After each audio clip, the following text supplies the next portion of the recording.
Welcome everyone to the Salt Lake Expositor. It's next week is Mother's Day. I almost said Happy Mother's Day to some people earlier today, and I decided against it, and I was glad later on. There are though some countries who have Mother's Day in a different month. I think the Brits do it in March, and I don't know which other countries maybe have different months too. Yeah, so but all the countries have mothers. Jessica, how are you doing? So far as a mother, I'm doing great. 2 in college, 2 at home. So I think, that's already good. We're on the right track. Yay. And Randy, how are you doing? I'm doing great. I got a shot of family last night that was really nice.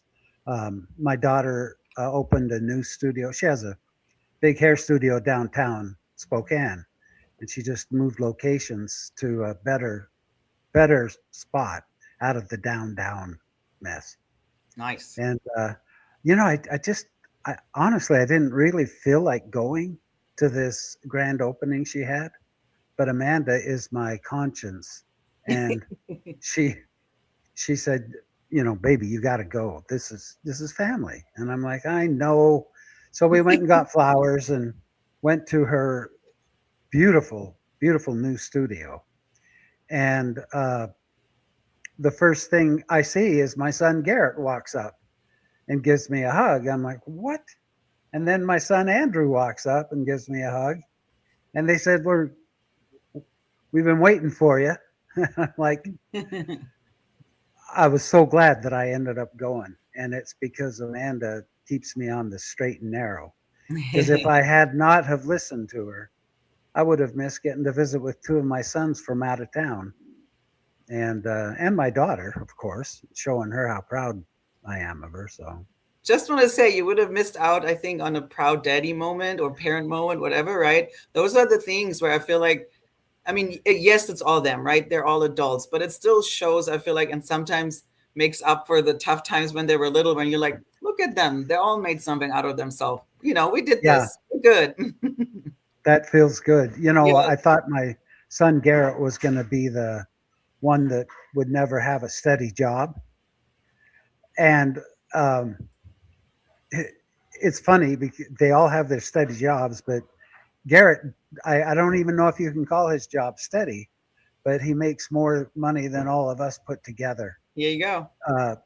By doing what we're doing right now and enjoying it. Crazy. That's awesome. I mean, that's the best thing, I feel like, when they kind of prove us wrong and in a way show us, they find their way. And my favorite word like recently in mental health is mental flexibility. And I think that's the best thing when you leave high demand religion, but also with your family, like stay mentally flexible, like be surprised, be happy that, something I thought would come true didn't. And that's okay. And that can be actually quite good. Like you said, I wasn't sure if and now he's actually financially really successful. How glad you can be that you're flexible enough to celebrate this, even though you did not see this coming. And that's my favorite word right now. It's stay mentally flexible. Like, it's just the healthiest way to be. Well, he's like his old man who doesn't really like to have a boss. He just likes to do it his way. And my dad that's exactly how I always have been. But, you're in luck, both of you. Gene, how was your week, by the way? So far, it's going okay. Everything's going normal. My mother-in-law is in a care facility, a home with attendance, and so that's going better for Michelle. Not have to worry about that. Yeah. So that's very helpful. Good. Glad to hear. So Randy, you have something to share with us as a funny icebreaker start for the show. So just let everybody know. I think it's good news for everyone who hears it. Because this is something we've been waiting for the prophet to say. He looks a little different, but here he is. We'll go over this here. Before I die, I want you to know all the cult tactics we use: leader worship, sacred authority, follow the prophet conditioning, and fear of questioning. Then we teach fear of outsiders, fear of criticism, and fear that if you think too hard, you might accidentally disappoint God. We build a strong in-group, we mistrust the out-group, and we make leaving feel like losing your family and your eternal retirement plan. We repeat testimonies until emotion feels like evidence. And then we call that spiritual confirmation. We use loaded language, thought-stopping cliches, and prepackaged phrases so every difficult question can be answered without actually answering it. If the history looks bad, we call it anti-Mormon. If the facts are uncomfortable, we call them attacks. If you notice contradictions, we call that a faith crisis. We reframe doubt as weakness, compliance as virtue, and cognitive dissonance as Satan. We train members to confuse loyalty to the institution with loyalty to God, which is one of the most elegant tricks in this whole culty operation. We sell God like a celestial mob boss: pay up, stay loyal, and maybe you won't be burned at the second coming. Our truth claims are so fragile that we rely on childhood indoctrination before critical thinking fully kicks in. It's disgusting. The Book of Mormon is simply 19th century biblical fan fiction. I say these truths in the name of Jesus Christ. Amen. Amen. Amen to that. Amen I love the way he walks off, as he's saying amen. At least he remembered. Almost like how a basketball player, after they shoot a long three, they start walking before it actually goes through because they're so confident. He's so confident, I'm out. He should have almost made a mic drop. Right. But I mean, the kind of horrific thing about it is it's too close to the truth, right? Like, I mean, I know every TBM now would be like, no, that's not how it is. And maybe even I would have struggled to see the truth in it while I was in it, right? But it's unfortunately so true. It sure is. Yeah. Yes, everything he said there. Yeah. I mean, the thing only I can say, I mean, it's so hard, right? To think about, like, how can you help a believing member to see this, is maybe sit with this and just see maybe some truth in it. Like, don't put it all away because it seems offensive to you. Maybe overcome your ego. Stop this whole, like, it's offensive, but maybe, and I feel like with comedy, it's the same thing. There's also some truth in most of the things, even if you don't like them. And maybe that could be something about this video, like, watch it again, put aside your ego and see maybe from our side how there's truth to it. Yeah. There sure I put up one other video. I mean, it's short, but it's also kind of goes with the funny. So there is apparently a Mormon... Gentlemen, introducing a Mormon musical coming up, maybe. Go ahead, Randy. I'm sorry. I didn't mean to. I guess it starts automatically. Yeah, exactly. It always starts right away. Okay. I saw his face. Now I'm a believer. As a matter of fact, I ain't trying to deceive you. Not to mention, please give attention. This movement is moving faster than NASCAR convention. I know that this is gonna be my legacy. I know the Father and His Son is right next to me. This is not a made-up story full of fantasy. I got 3 and 8 witnesses to vouch for me.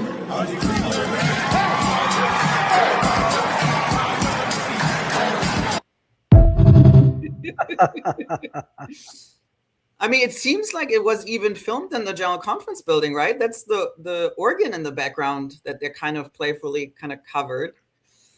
But yeah, it does look like that. And then another comment was like, and they're zoomed in the one black woman that was there. Everybody else still was white. I'm like, yikes, yes. Yeah, definitely Mormon. Yeah. And the guy is kind of famous in Mormon circles, right? Like, he a couple of years ago started some songs, and so he's still in the church. And I went on the comment section, and like tons of believing members were like, I don't like this. This is not a good look. Like, nah, we shouldn't do this. So I mean, if anyone has more information to this, like I'm not even like in the beginning, I was like, is this AI? But it is real. So if anyone knows where this is playing and if this is something the church is supporting or is something they want to put up, I'm really curious. I would love more information to that. It's kind of hard to find, but I thought this was a totally Mormon cringe musical, but that's just my opinion. Didn't we play one of the last few weeks the song about the choir singing about Mormon? Oh, I Using don't think Mormon. we have in this podcast. That's another I good have one. it. I Go have it for it. right here. Go for it. Okay. Gene, Jessica, talk amongst yourselves and I'll grab it right here. Okay. So I saw somewhere somebody mentioning who actually did it, but I forgot. But somebody, it wasn't me for sure, somebody made it. And it's all about the Mormon Stories lawsuit and kind of the word Mormon, right? As I understand it. But even on my side, so many people were loving it. They thought it was so well done. So I'm really sorry I forgot who did it, but a big shout out whoever did this. This was a strike of genius, if you ask me. I absolutely love it. Yes, so well done. So Mormon. I mean, the question to me is always like, I wonder how active Mormons take this, right? That's always to me like, is this like offensive? Are they just thinking it's silly? Can they see like, yeah, I get it, or I don't know. You know, they in the beginning they probably think it's just fine. It's just a choir singing. Apparently, And yeah. they're singing, oh, that's beautiful. But then they kind of get the idea of what exactly is going on.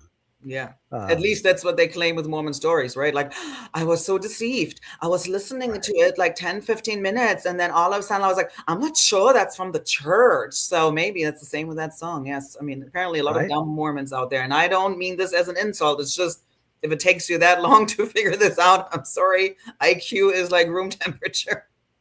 Yeah, exactly. Well, here's this. So we can enjoy the beauty. And it is a beautiful song, by the way. Yes. Yeah. It's a beautiful song.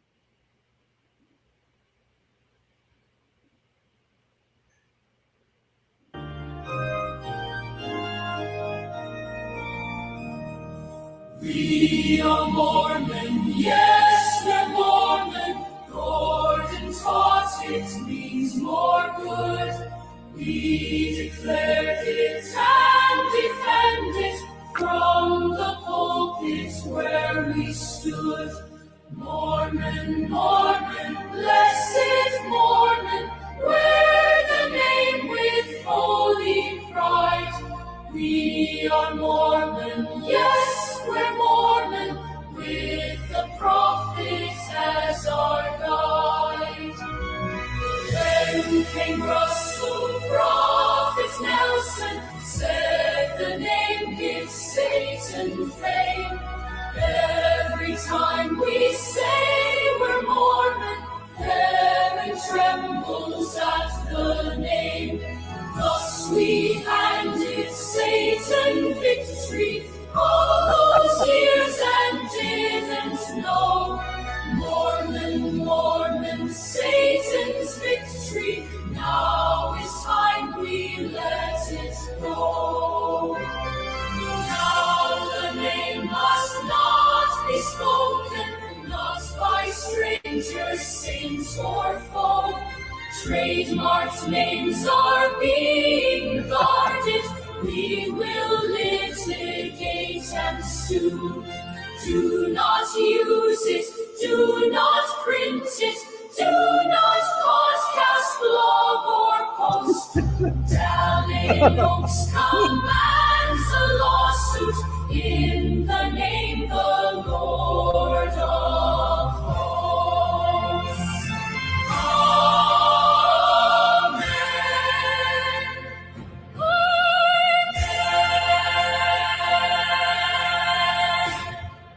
I was going to sing along and hit that high note as well, but yes.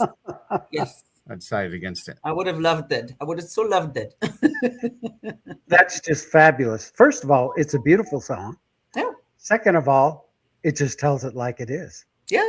And exactly. And I would love to get responses from members who hear this, see what they think about it, because everything it says is exactly true. Yep, exactly. The funny thing I just had in my mind, now wondering how far we can go back, is, like lawsuit Oaks, right? Everybody was already saying when he becomes a prophet, you will see uptick in lawsuits. So he's the lawyer prophet. Then we have the doctor prophet, that's Nelson. Then I would say Monson was the story prophet, the storyteller prophet, right? He was like telling stories on and on. Then Hinckley was the PR prophet. So I wonder how many nicknames we could go back and give. I mean, we have the polygamy prophet, and then Joseph could be the liar prophet because he was lying pretty much anything that came out of his mouth. So, I mean, Kimball was the Lamanite yes, racist prophet, right? Indian Yes. program prophet. Yes, exactly. Then Fielding Smith, or at least one of them, right? He was the tithing prophet. So. And old boy, the cussing prophet, who wasn't a prophet, but what was his name? That was J. Golden the Kimball. apostle. J. Golden Kimball. Here we go. Yeah, But since they're all prophets, seers, and revelators, we couldn't even expand this. So I say prophet seekers and legislatures or litigators now. That's true. Yeah, that's actually more truthfully. We would state it this way. But I looked actually up the King of New York, because I was still like, is it true? But it says here, at least Google, is a hip hop musical, which we could tell. Oratorio created by Alex Bowie. That's the guy. Yeah. Focusing on the life of Joseph Smith, particularly in 1844, U.S. presidential campaign, and so on and so on. So we'll see if that's going to hit off anything. But it reminds me people, of people wondering why the church is shrinking. Yes. What'd you say, Randy? That play has a Hamilton feel to it. Right. Yes. Absolutely. Copy of it. And I mean, like you said, people are leaving. It's almost like the pageant were cringy enough. They dropped this. Now cringy musicals are on the rise. I'm not sure that's better. Yeah. So I don't know if people have heard, but when the church released the statistics from 2025, people noticed that there were fewer Mormons in the United States in 2025 than there were in 2024. Yep. And so Randy is looking for the news article that talked about sort of exemplified. It's like a perfect thing where in Washington State, where they're going to where they're going to build a new temple, where they announced a new temple, they're closing 5 buildings. Is it buildings, or they're selling 5 buildings, I think. So who knows how many wards? That could be more than 5 wards. That it would almost be a state if you think about it, right? So many. Yeah. Or dissolve, and how they always do it then. But yeah, that was crazy. And I heard somebody else at least speculating, I'm not saying that's the truth, but speculating that you have this kind of almost like Zionism move. Like a lot of Mormons, at least in the United States, are trying to move more closer to Utah. So you see in outer states, shrinkage, but the Utah Mormons believe they're still growing because they have people coming in Utah, moving in, and their wards not necessarily are shrinking, even though there are obviously some, especially I think Salt Lake County, but outside, was it Toronto or something? Maybe not so much because of that. But it sounded kind of, I can see that Mormons are kind of more fleeing back to Utah, because even the Word Radio guy was complaining how, California is so expensive and all the youth programs are shrinking and are super bad. Well, I mean, your God apparently is not a God of miracles anymore.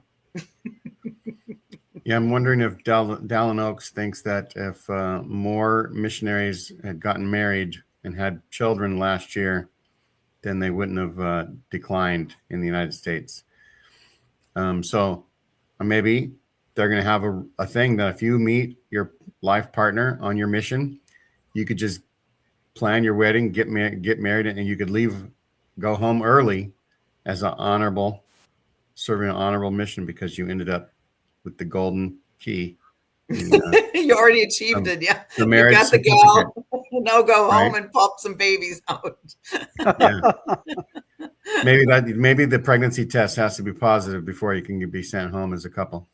But you know what? There is this problem though. Just because people get married and can have sex doesn't mean necessarily they get kids, Oaks. I'm not sure if you're aware of this, but it could be just more marriages, not necessarily more kids. Or even if they get kids, doesn't mean they're going back to the Mormon families or 5, 6, 7. It just means they have two when they're 22 and 24, and then they have a nice living, for the rest of their lives and can go, early empty nesters. And that's just the thing. Nobody, I don't think, will dare anymore to say you have to have a bunch of kids. So even if that would, work, that they marry early, and that doesn't necessarily mean getting children early or getting a bunch of them. So I'm not sure he's aware of this. His equation might not work out either way.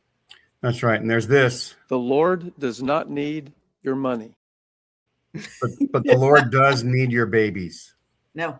Yeah. Maybe that'll be the incentive. For every child you have, you pay 1% less tithing. 9%, 8%, 7%, 6%.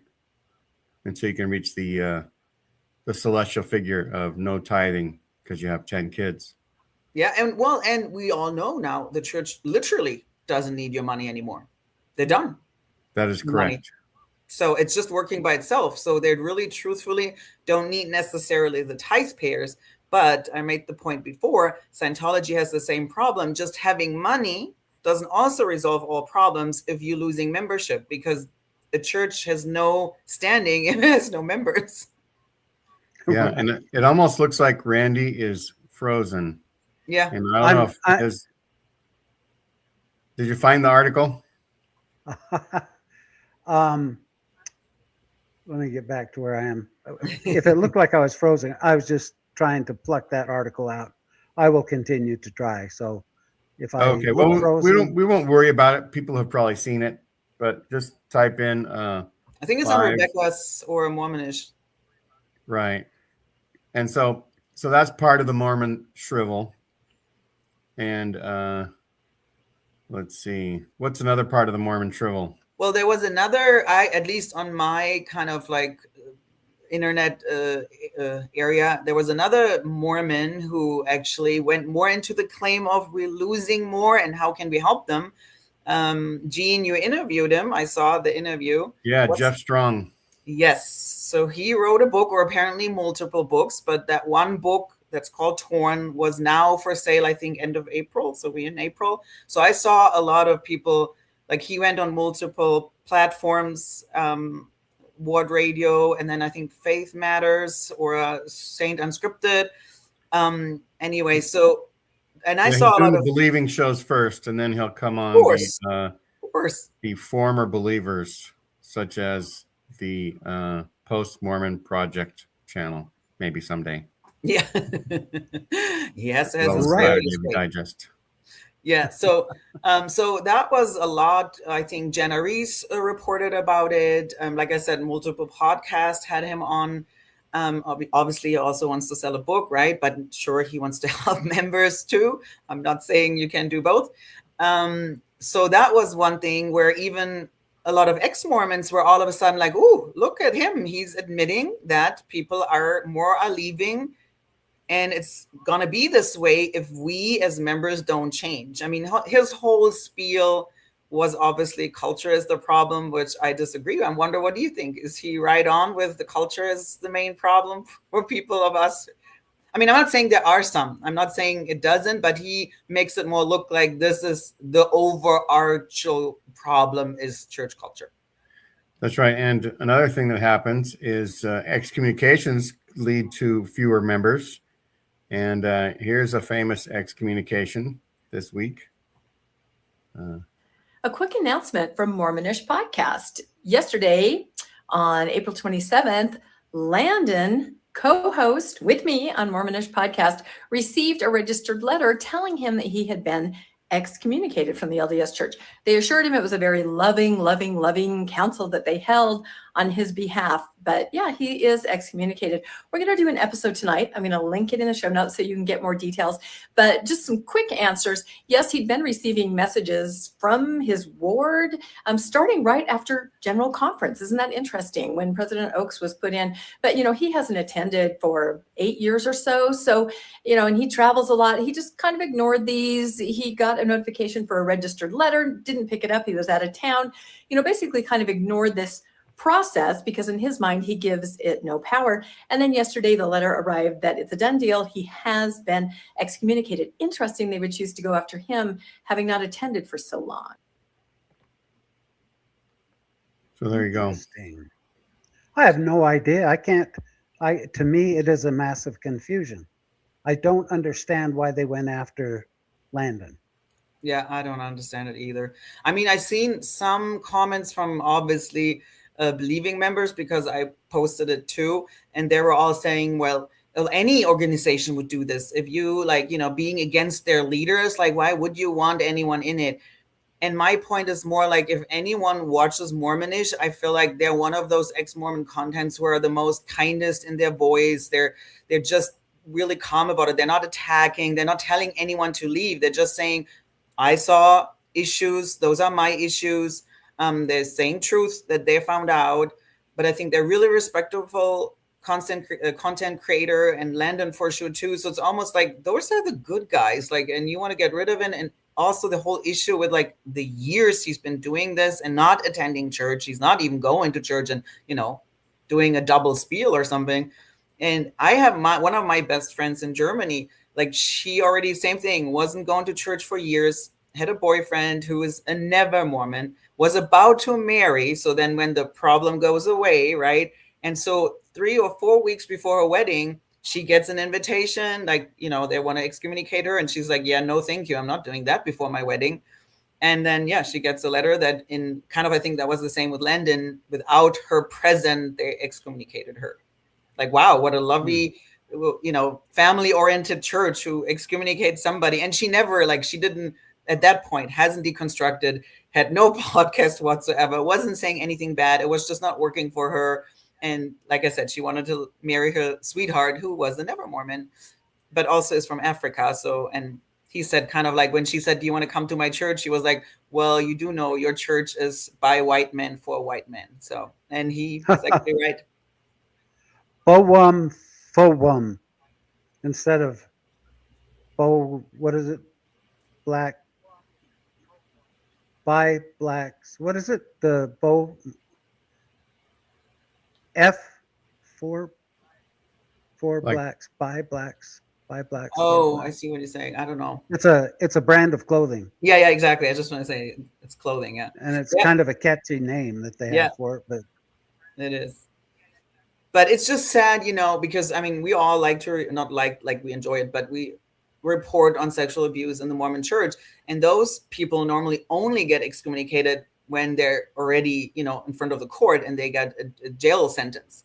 And I think if I understand correctly, Jody Hildebrandt is still not excommunicated. So it's kind of like you keep the nasty ones, but you excommunicate people who say, I don't think the church is necessarily all that good. So you can't handle criticism. It's just odd. Doesn't sound like a healthy organization to me. So for us, by us, Randy is what. Here you go. Okay. For us, by us. Nice. Yeah. That's what I was trying to think of. Yeah. But yes. For us, by us. FUBU. Yeah. I thought this said Chuck heckling. Hunt. Chuck heckling from Monroe, Louisiana. Looked at it real quick. Yeah. Chuck Hunt, how are you doing? And I have mine downstairs. Yeah. Songs, Jay. Oh, the whole gang's here. I love them all. That's right. Yeah, go ahead. You go ahead. Go ahead. No, go right ahead. What did you want? So here's the book Torn. Yes. And so the interesting thing is Jeff 2 years ago put out in Reddit and other places, hey, I'm doing this survey. What do you think about it and pass along, and he was hoping to get a few thousand people, and he got thousands more than he was expecting. Oh.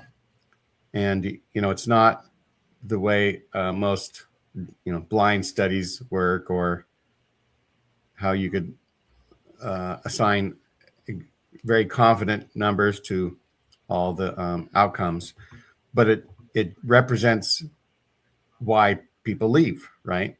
Yeah. And so I remember Rebecca wondering if he was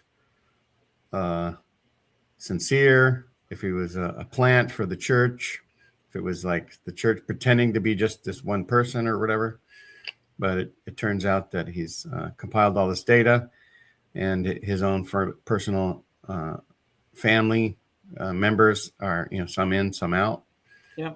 And so he just thinks that it's not just, people wanting to sin, or people that are convinced by anti-Mormons that the church isn't true or whatever. There's real reasons to leave. John DeLynn did a similar thing 13 years ago.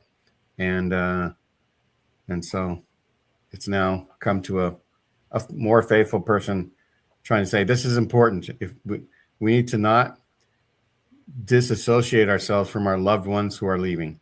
That's his main message. Yeah, but you know what? Still, sometimes where I struggle with this is it's almost like he could only see it once he had a really distraught relationship to his son. It's almost like those men who can only understand, respect women once they have a daughter, right? It's kind of like, oh, so you could not see that before that, or before they get married, right? So that's sometimes where I struggle. And he admits it, and I can honor that he did had a really black and white thinking of people who leave, who were not just faithful enough and not strong enough. But the question also then is, where did he get that narrative from? And then to put it all under the carpet of church culture, it frustrates me to no end, because where does church culture comes from? They pretend it's this vacuum, this like from just bad members. Like, no, it's normally taught from the top down. So he got this narrative taught not outside of church, but inside of church. So the call is always coming from inside of the church, and yet they still want to push it outside. Like it's some, like almost like those some rogue members, and nobody always has a name, right? It's just like some members are just too mean. Like, we need to be nicer. If you follow Jesus, why do you need the reminder of being nicer? Like, where's this coming from if it's not taught?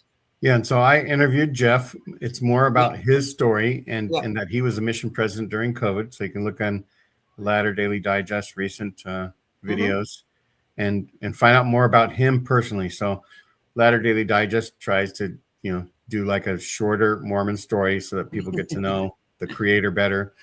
And he's what I call a good Christian, right? He is a gospel of love type of a guy instead of a gospel of obedience. Yeah.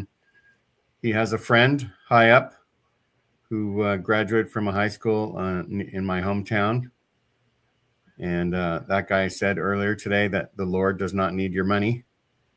And so he says that when he has dinner with, what's his name? Bednar. He's just a nice guy, right? When he visits him, nice guy. And then when Bednar goes up behind a pulpit and talks, it's like a different person. And so, I mean, I take his word for it, but I kind of doubt it, honestly. I know enough people who met Bednar private too, and we're all saying, and there are even apostles on record saying, some could not deal with Packer, and there are enough who cannot deal with Bednar. So if it's just the person on the pulpit who's so hard to deal with, I kind of doubt it, but I'm not saying he's not. Maybe that's his experience. Maybe Jeff has a good relationship with Bednar, and then he has good experiences. But I went to a regional San Antonio conference, where like multiple of thousands of Mormons meet up.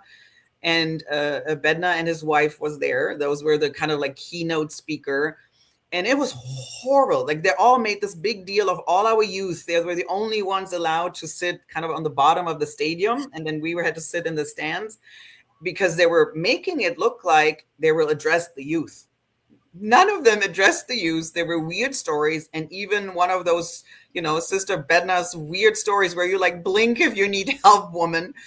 bizarre story. I was fully in, and I was the whole time from the conference back to our car fuming. And my husband was like, Jesse, you need to calm down, be quiet. I'm like, this was the shittiest story a woman can tell young women. She was all about, so the story was, and I make it short, they were in a hotel, and I think one of her kids, not adult kids, had a baby. So they stayed, why doesn't matter, but they were all in the in a hotel. And the baby wasn't sleeping all night long, and she was helping, so everybody was tired and looked like shit the next morning.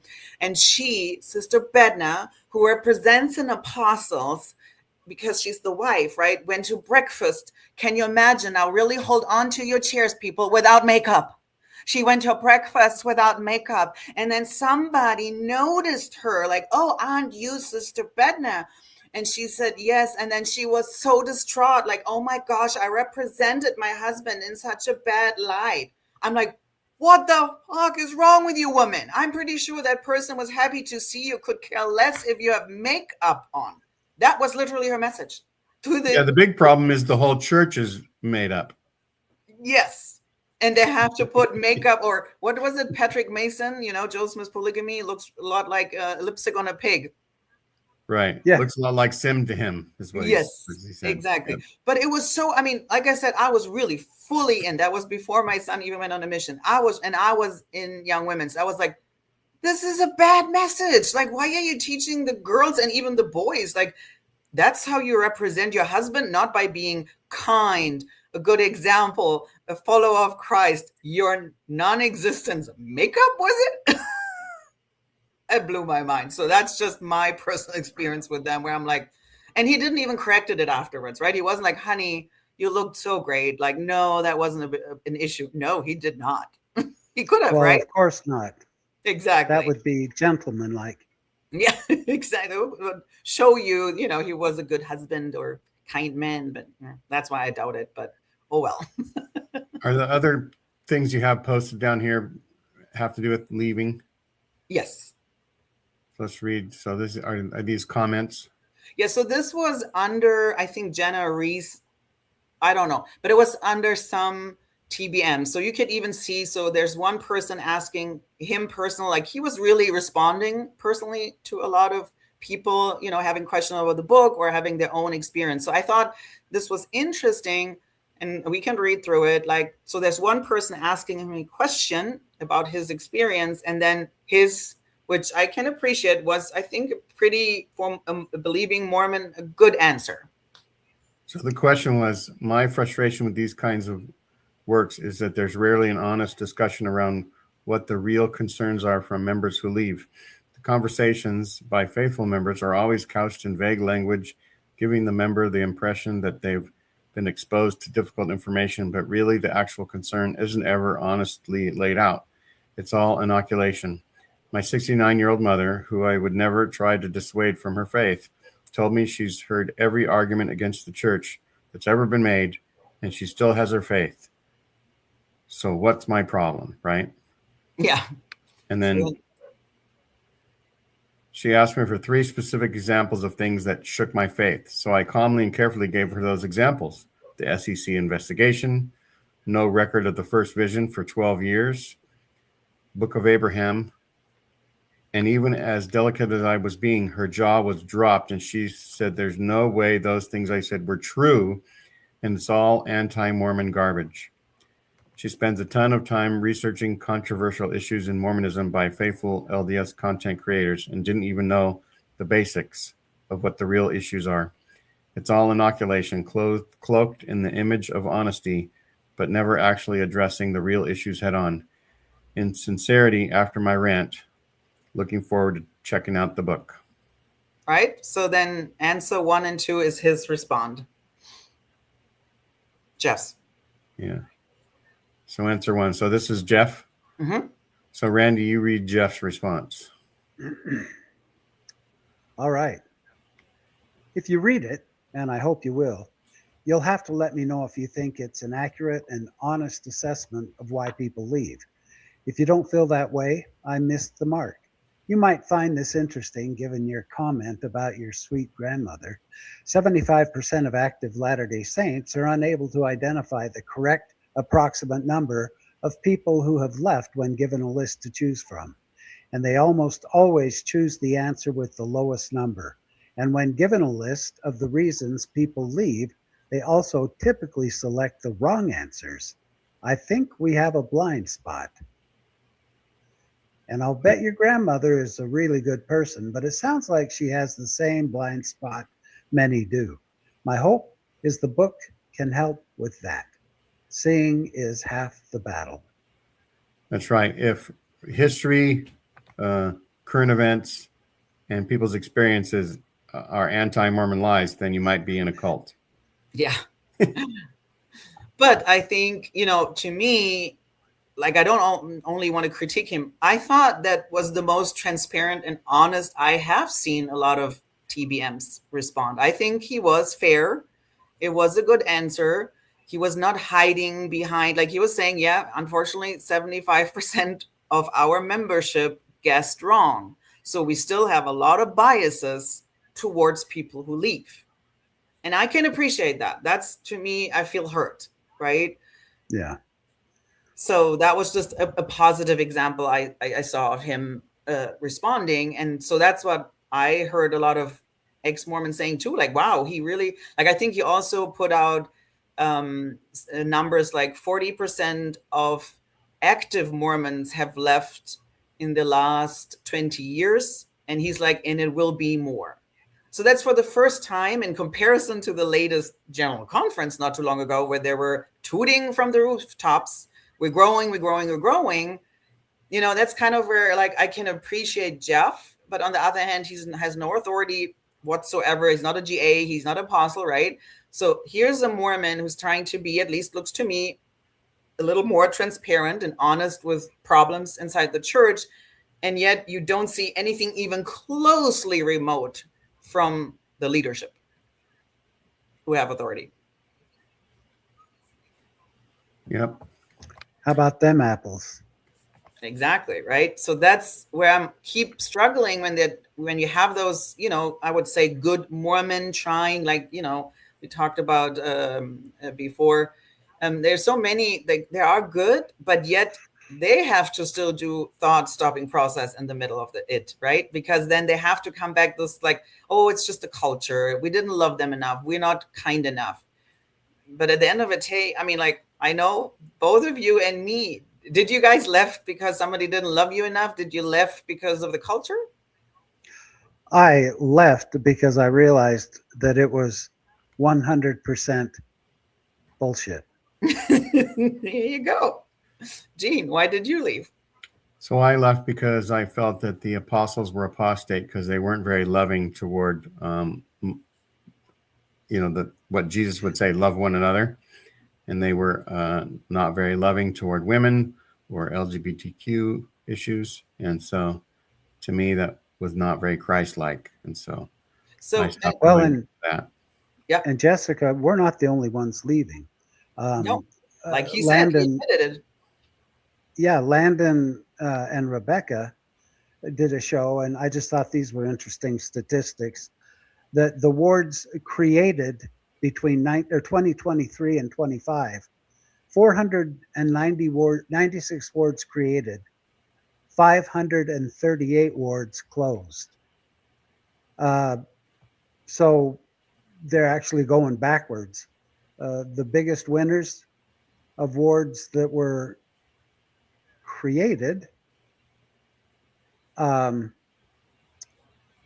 were in Idaho, Texas, Missouri, Tennessee, and the biggest losers of chapels was California, Arizona, Oregon, Utah, and Washington.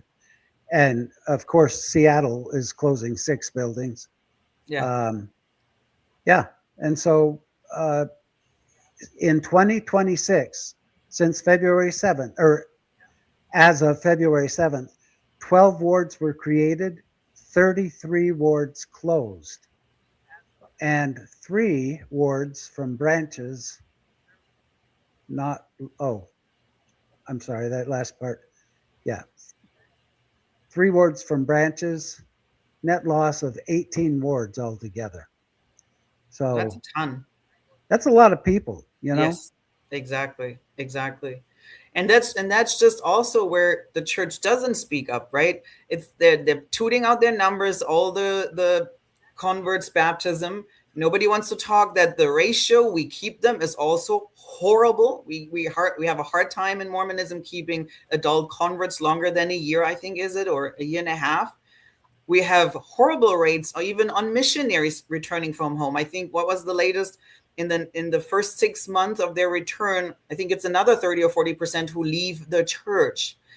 And that's just the thing. If I would be a company, and those were stats I get about the product I have, you would not only want to hear the nice things, you would be like, shit, tell me also the bad things, because that's what you need to work on. And yet they want to gloss over it, ignore it, pretend it's not there. And so then again, you put the burden on the members, and Jeff picked it up. If you ask me, he just picked it up by himself. It wasn't his calling. He didn't do it as a mission president, right? He picked it up as a loving father who had a bad experience with his son. That's what I understood was his thing that, started it, the engine that started it all, not somebody who told him to do it. It was more of a concern, truly, as I would say, like Gene said, as a good Christian man, or a good man, a good human who said, shit, I almost wrecked my relationship with my son. Right. If you wanted to, the other one, I think it should be a different one, Why People Leave. It's not about the conversation. Oops. No. Yeah, so that's from Faith Matters. So that's a faith affirming platform. Go ahead and read that one, Jessica. Okay. Today, we're really excited to share a special episode with Jeff Strong on his new book, Torn, Why People We Love Are Leaving the Church and What We Can Learn from Them. Research suggests that roughly 40% of formerly active faithful members have stepped away from the church in the last 25 years, and the pace is accelerating.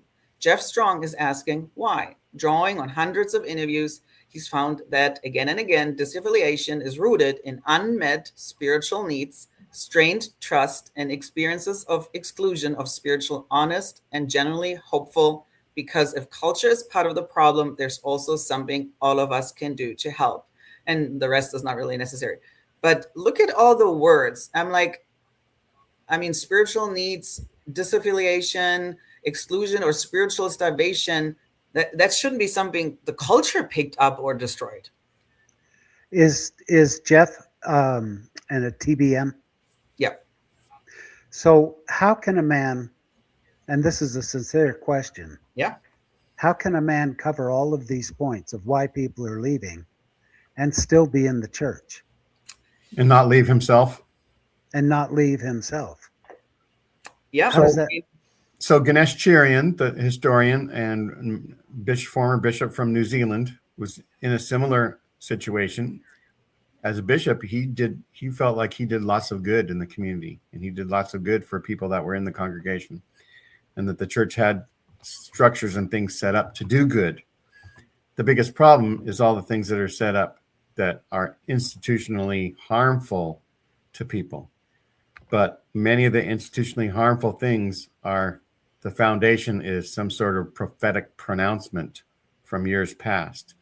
And so if they can, they're starting to say that, the leaders of the church are not perfect and they have, their own problems and stuff like that. And if they can just realize that the truth is they're just people who have been brainwashed in a way to think that whatever comes into their minds is what God wants. Well, and that's the harm. And the problem is what all those TBMs, I feel, at least the ones like him, I think he's a kind person, are not aware of. They're not fighting with us, because I'm pretty sure, Randy, Gene, there's nothing. If somebody would ask you, what could the church do? I think we had this conversation before. We all would say nothing, because we figured out it's not true. There's nothing they can do for us to come back. So don't fight for us. We're good. We're out. We're good. We're done. You're fighting inside the house. You're fighting people like Jacob Hansen, who is fighting other active Mormons and saying they're not really the real good Mormons, right? So if you click on that next page, those are just the people he called out recently. And he's a Mormon apologetic, right? Do you see it at the bottom, Randy? Yep. Click on it. I was just reading Diamond Dave's message. Earlier, is this the one? Yeah. You want to read that, Gene?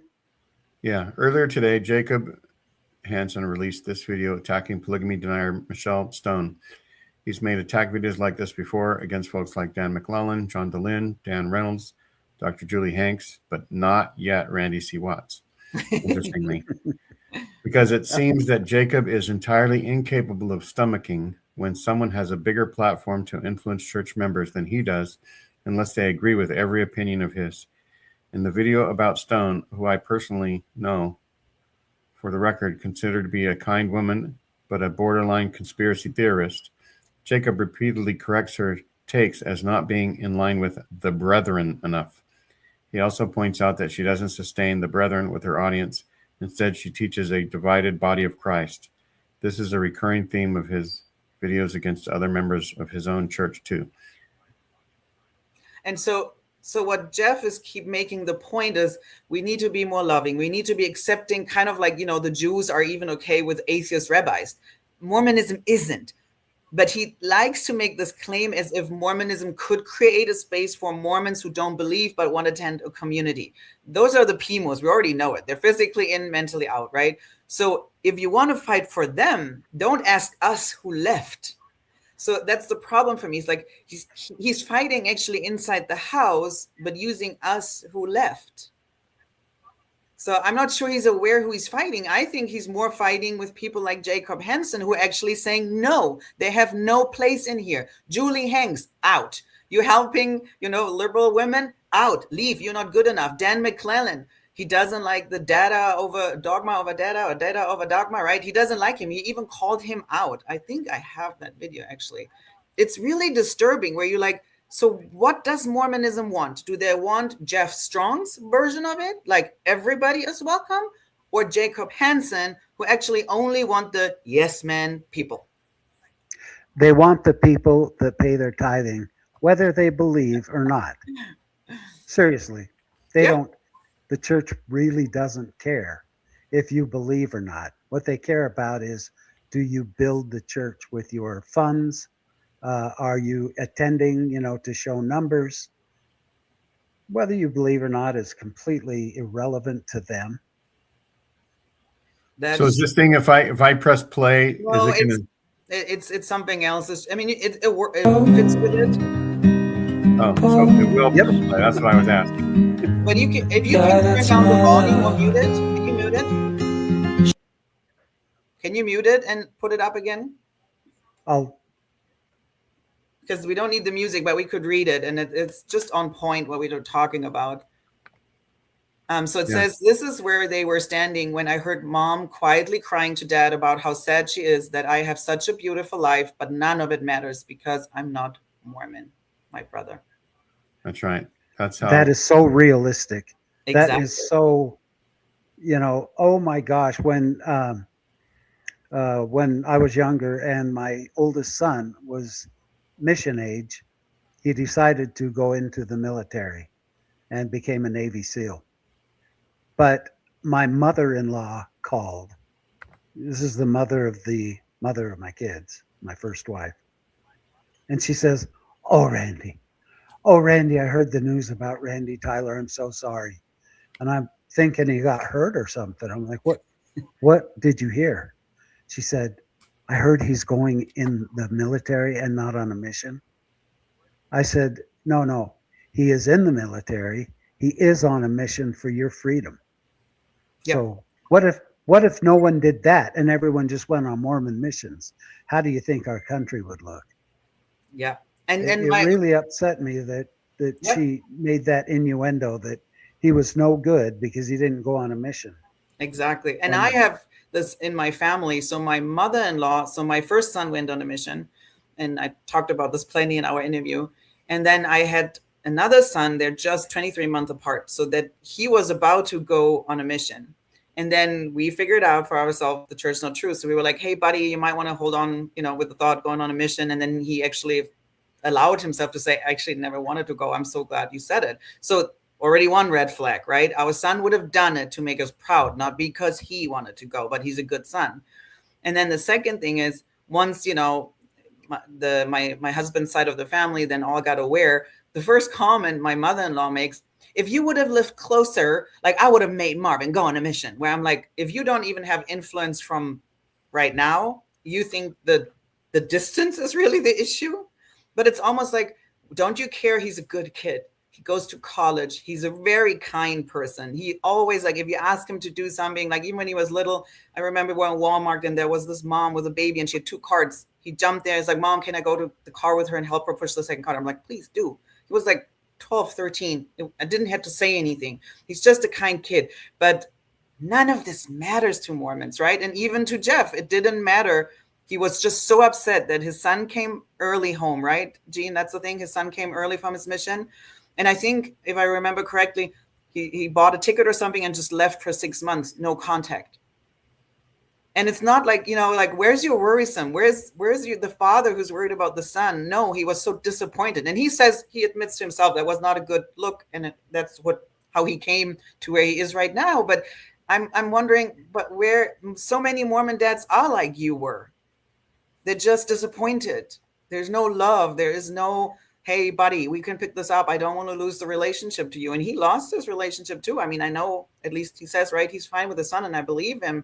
But it's kind of like, so you want to claim the person you were grew in a vacuum. That was not the Mormon leaders teaching you that?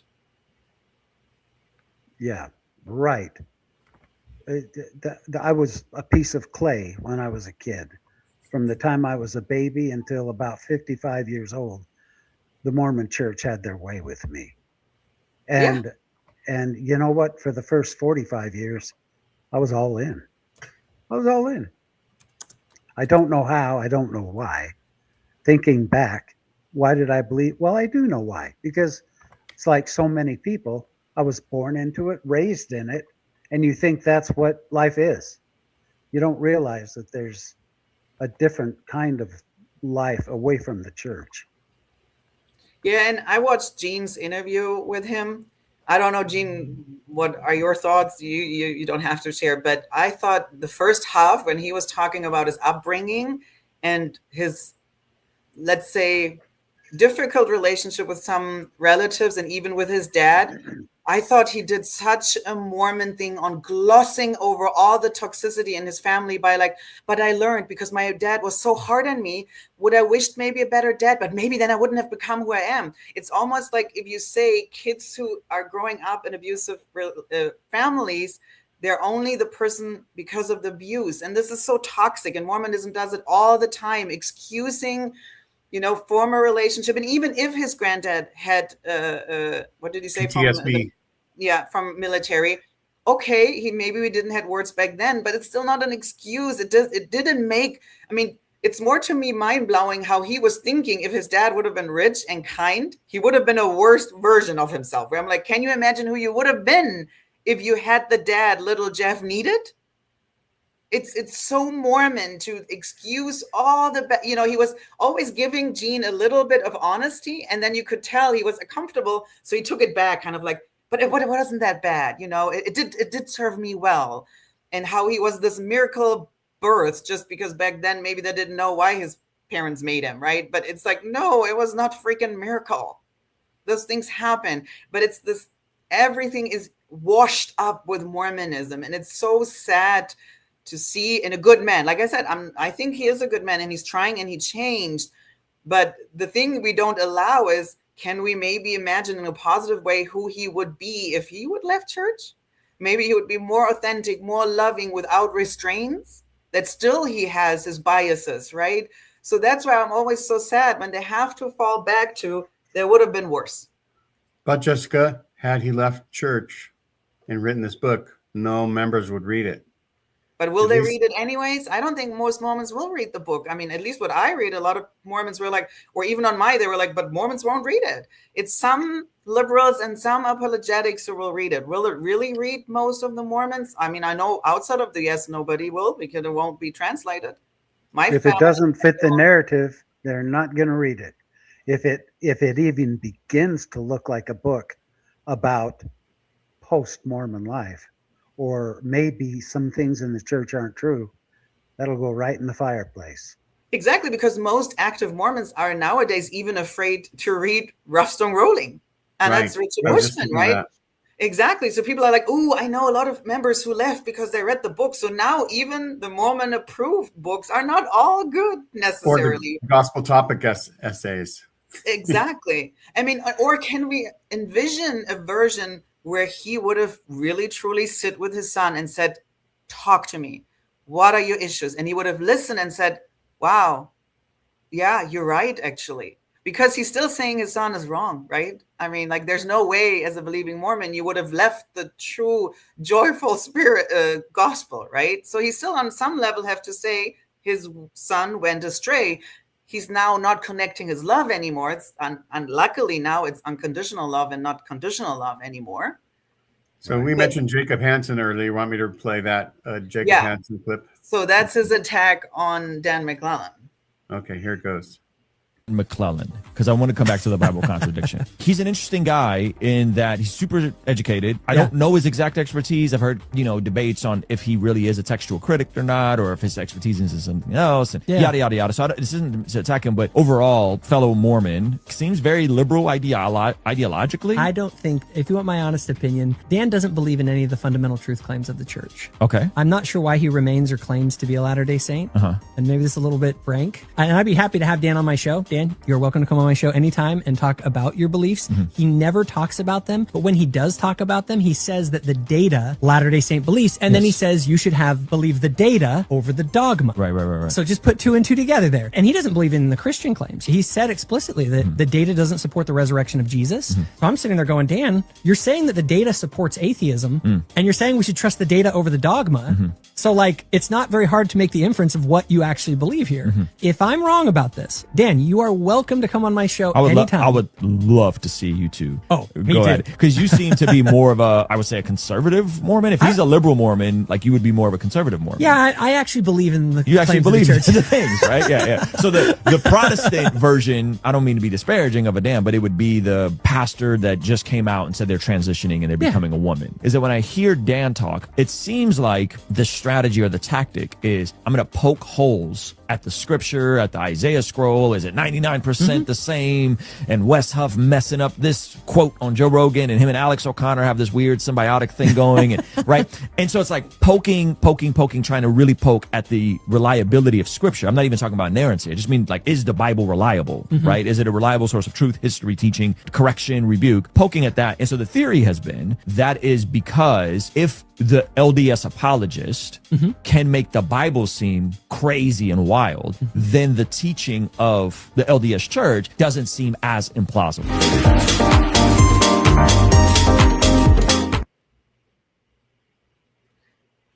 I thought what was the key thing, and I think that's right now, where the fight in the trenches in Mormonism is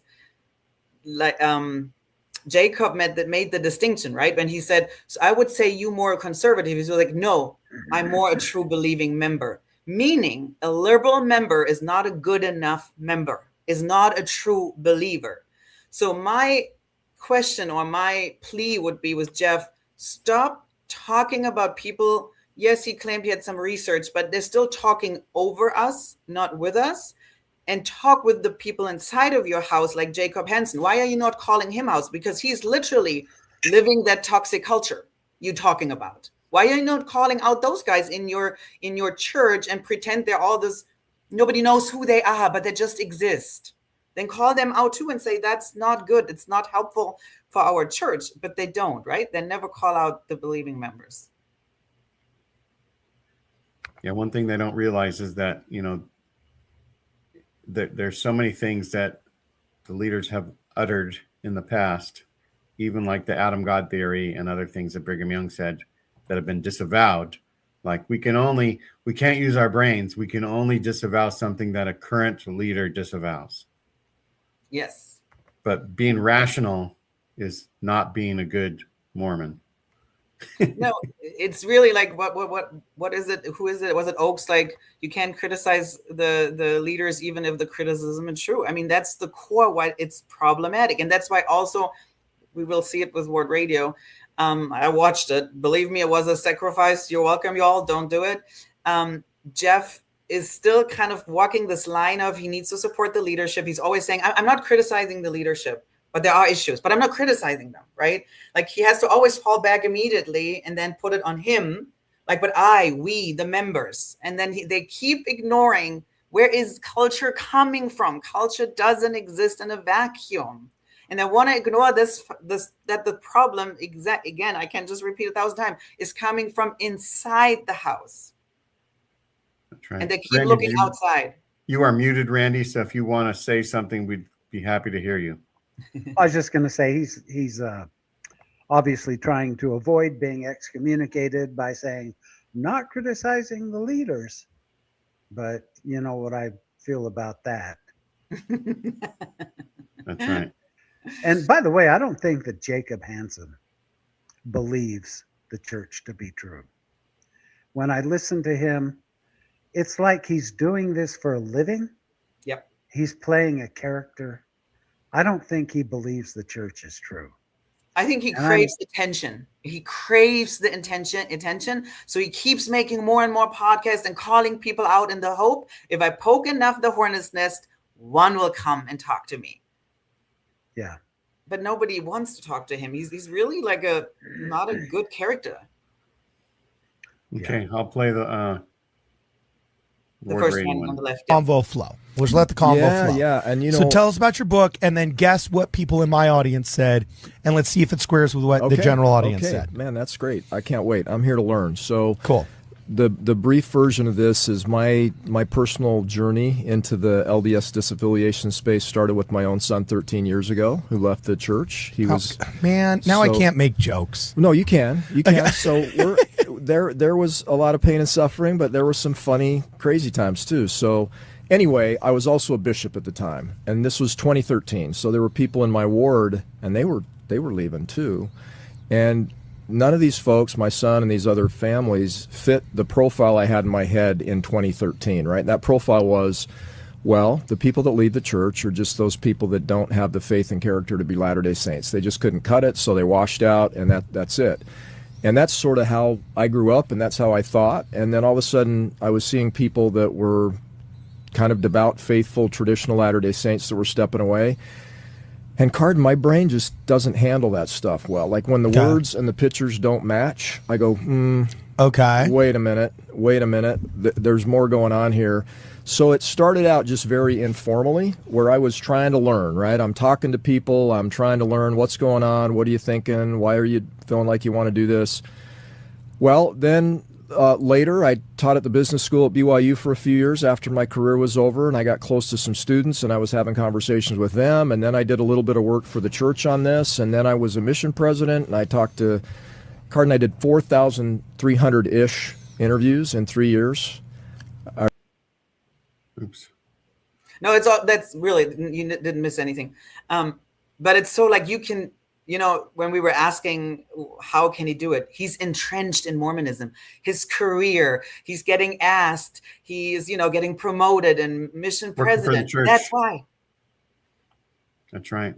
That's why he's in there and can't let it go, right? He's getting also a platform, so to speak. He makes money with the book.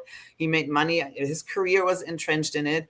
But I thought it was so mind-blowing when he said in the beginning he was a bishop, and then people left, and that didn't fit my profile, where I was like, who are you? Where do you get this profiling from? Was it just you, or did the church taught you those profiles?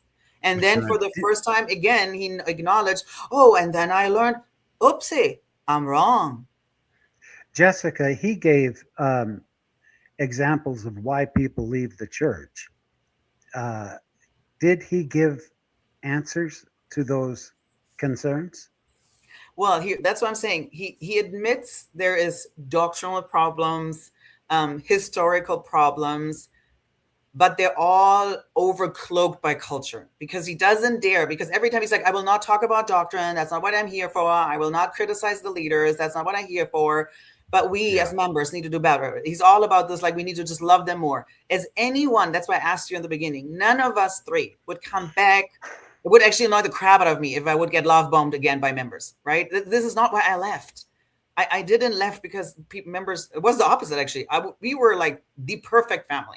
Married in the temple, 4 kids, white family. I was the Stake Seminary a teacher. My husband was the Sunday school president. He served multiple times in Young Men's. He was a high council. I multiple times in presidency Young Women, in primary. So we were I had even a friend who said, I was so shocked when you guys started deconstructing, because she's like, you were always my example.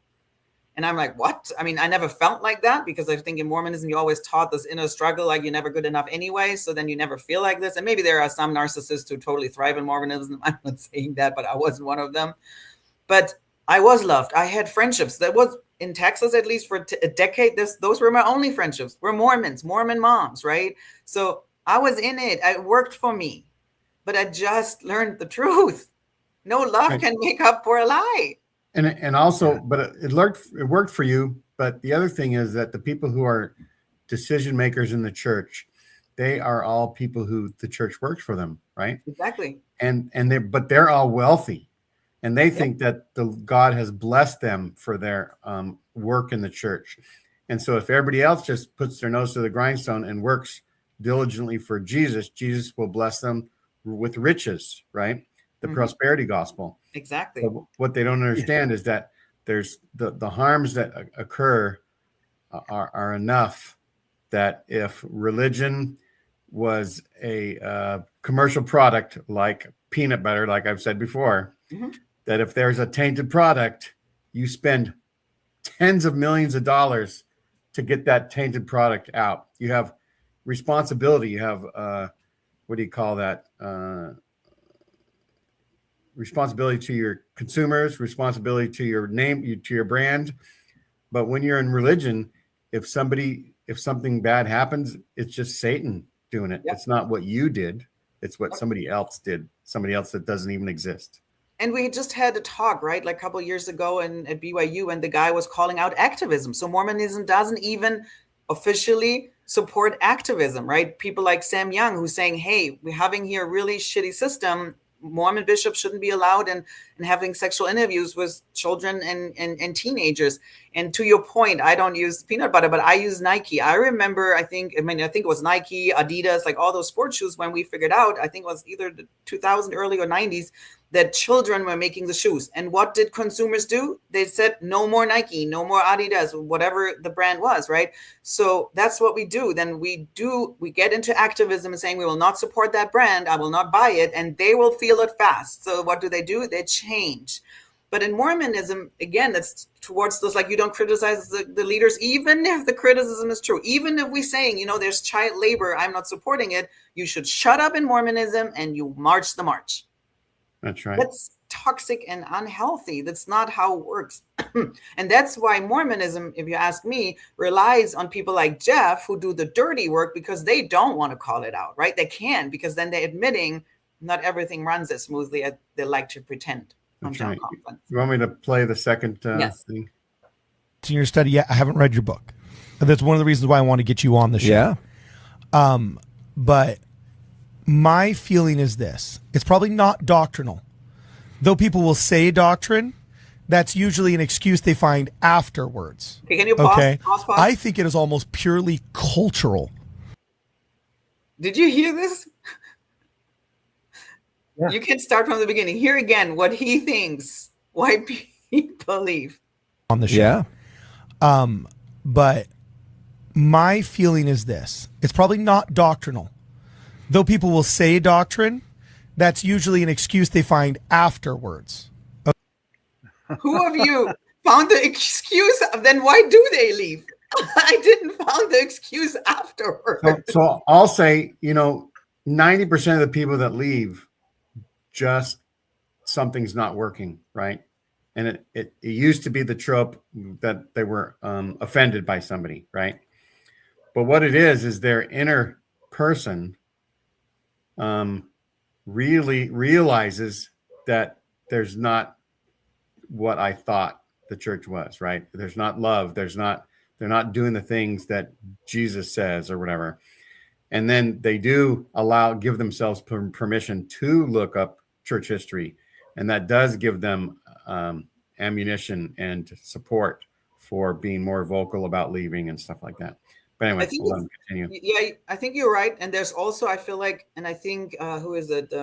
Jared Halveston pointed to that too, right? There's a shift in generations. Like he said, our generation and older left because they figured out the church is not true. Now they're leaving because the church doesn't feel good anymore. And that's Jared Halveston, right? A Mormon apologist who's actually saying this, right? Like before, I feel like my generation and older, we had to prove ourselves wrong. I really had to make sure this is not the true church. Otherwise I can't leave, right? So I don't do this afterwards. I have to really come to this conclusion so I can actually leave, because otherwise, salvation all goes to shits. But the newer generation, I think my kind of older kids, like 20s, I feel they leave because they're saying, you're not doing anything good, really. I don't feel good. And they don't even deconstruct history because they don't need to, because they just feel this is not really Christ-like. I don't feel unconditional love. And Mormonism doesn't give unconditional love. I mean, Bednar is even on record saying, and Nelson, I think too, right? No, actually, God's love is conditional. So yes, the anti-Mormon animation movies like Inside Out or whatever that talk about how your feelings are important. That's what is allowing kids these days. I think it is just follow their heart. Yeah, you can keep playing it, and then we can Purely talk about it. cultural. Quite fascinating. And this is probably deeply informed by my history in going over like survey data and politics and so on and so forth. Most people are apolitical in America.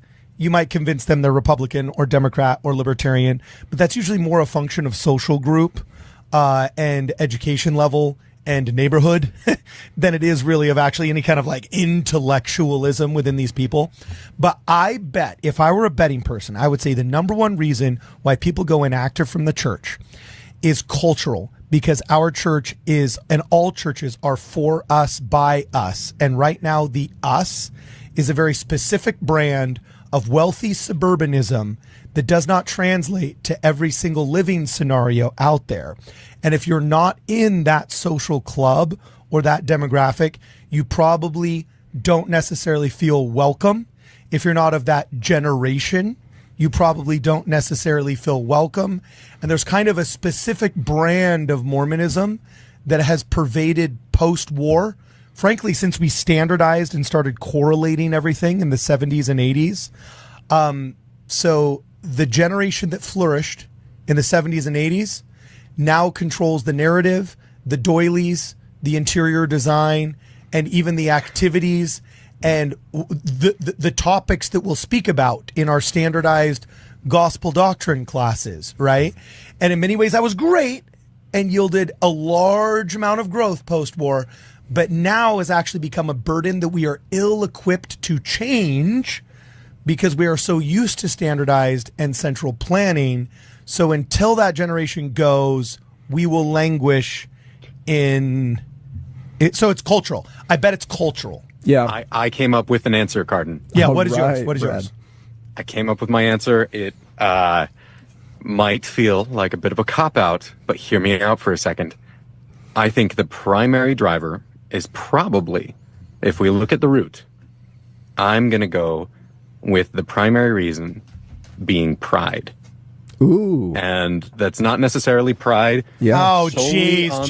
Just make him a bishop already. Seriously. No. Look at my beard. No.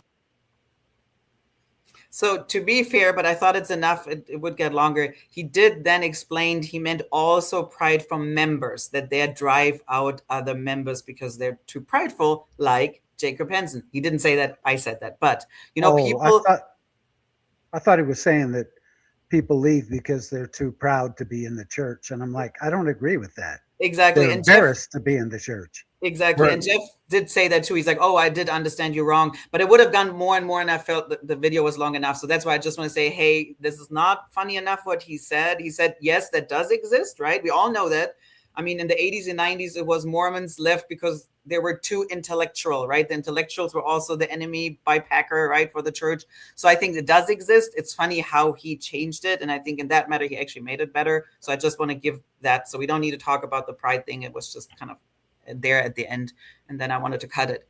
But I mean, I don't know how you guys were. I was just like, the whole time I watched this, I was just like, they don't get it. They really don't. They don't want to get it. It's all culture, right? Carden goes on and on, then how expensive California is, and his ward goes to shits because nobody can afford to live in California anymore. But again, I'm kind of like, well, your church could help them. That could help people financially to stay in California if they, want it so badly. There are solutions, but they don't want to talk about solutions. Yeah. So Jessica and Randy, some people are wanting to talk, and in our audience, you want to bring people in, and then we'll add the other topics as we go. All right. Yep. Well, Sure. people want to hop on now and give their little viewpoint about Mormon Shrivel. Ron, if you're Give their available little to come on and talk song about and stuff. dance. Yeah. And so, but it shows me every time when I make, and I know always like it's really hard mentally for my mental health, but it's like it's so Mormon. It's like you hear it and you know exactly kind of where they're going. You remember those excuses and how it makes them feel better, but they don't want to address the real issue. But the funny thing is how Corden or whatever his name is, right, is claiming it's the older generation, where I'm like, yeah, but those were the members. Like, now you're blaming them for what? Like, it's still, again, the call is coming from inside the house. that's right. Welcome to the show, Dave. What are your takes? I got several takes. One, like Jacob Hansen, like I saw some people, and I don't recall if you guys said this, but like I saw some people in the chat talk about Jacob Hansen and how he doesn't believe it. I know he is a believer. I know people who know him personally, and this is coming from a guy who used to hang out with Ward Radio and like spend a lot of time with them in their Discord and seeing a lot of behind the scenes stuff. I do think two things can be true though, right? Yeah. So while I disagree that he's not a believer and he's just doing it for the money, I know he's a real believer, but I also agree with Jessica in that yes, he is a real believer, but he can also crave attention at the same time. It's not a either or situation. It's very much a both situation. And that's one of the things about especially like influencers, Mormon influencers in general, is they are true believers that will die on bizarre hills. Jasmine. But Jasmine and others, right? They'll die on bizarre hills, but they are true believers that crave attention. That is why they are influencers in the first place. If Jacob Hansen was a true believer but did not crave attention, we would not know he would exist, right? He would just be in the Lord. We wouldn't have a YouTube channel. I think they're actually craving more attention or more aggressiveness from the leaders. And because they don't get it, they don't get their way, they doing it for them. Because they want the church actually be louder and more aggressive, right? And kicking those people out. They're not doing it. Therefore, they doing it because they're almost too strong of a soldier, but they don't get the place in the church, right? Like Jacob's not a bishop or stake president or mission president or anything. So he's just grabbing the power by himself. Yeah, not yet. Keywords are not yet. Yeah, I have an issue with this whole thing because, first of all, them going to battle with the post-Mormon community, which is what they're starting to do. It's starting to be, it's getting more proliferant that that these guys are kicking up against the Exmo or post-Mormon broadcasters. It's no secret that they're starting to kick against we pricks because of what the prophet said. How can Jacob Hansen, Diamond Dave, how can he be a true believer with all of the evidence that have been presented to him over and over? I mean, RFM was an apologist for the church, but when he found out enough, he's like, wait a minute, how can I be an apologist for the church? I don't believe this anymore. And he made the switch. I don't know how Jacob Hansen can possibly believe it.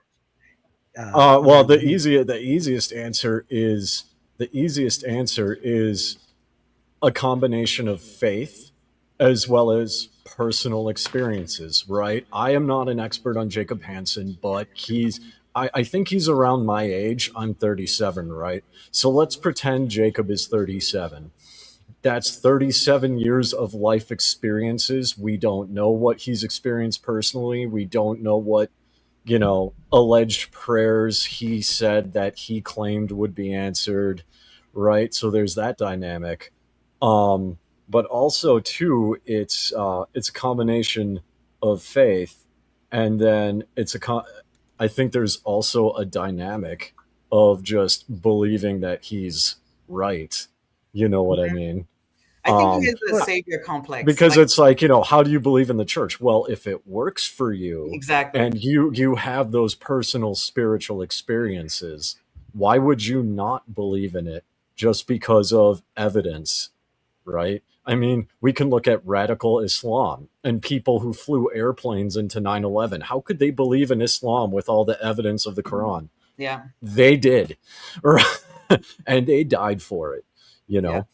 And so I do, and it's also too like the dynamic of what one prioritizes. You prioritize evidence. He prioritizes spiritual personal experiences. Those are not the same thing, right? No, they're not. And to even use a religious example, because I go on conservative Christian podcasts, right? It's the same thing with comparing Hinduism with Christianity. Christians believe that humans are, sinners, need a savior, and, that whole line. But we don't believe in the concept of sin, and we don't seek salvation. We seek internal peace and enlightenment. So off the bat, it's not a one-to-one. We start at two different places. We end up in two different endpoints. And that's what in that analogy, that's like how you compare with Jacob, because you both start from two fundamentally different worldviews, and your personal experiences will lead you down two different paths. And because you prioritize two different things, you're going to end up in two different places. But I feel like it's two militaries. I really feel like the post-Mormon community has a great deal of ammunition, a whole lot of it. And the Mormon community, the apologists, they don't. They have things they can say, but none of it is provable. Well, here's the thing. Is provable.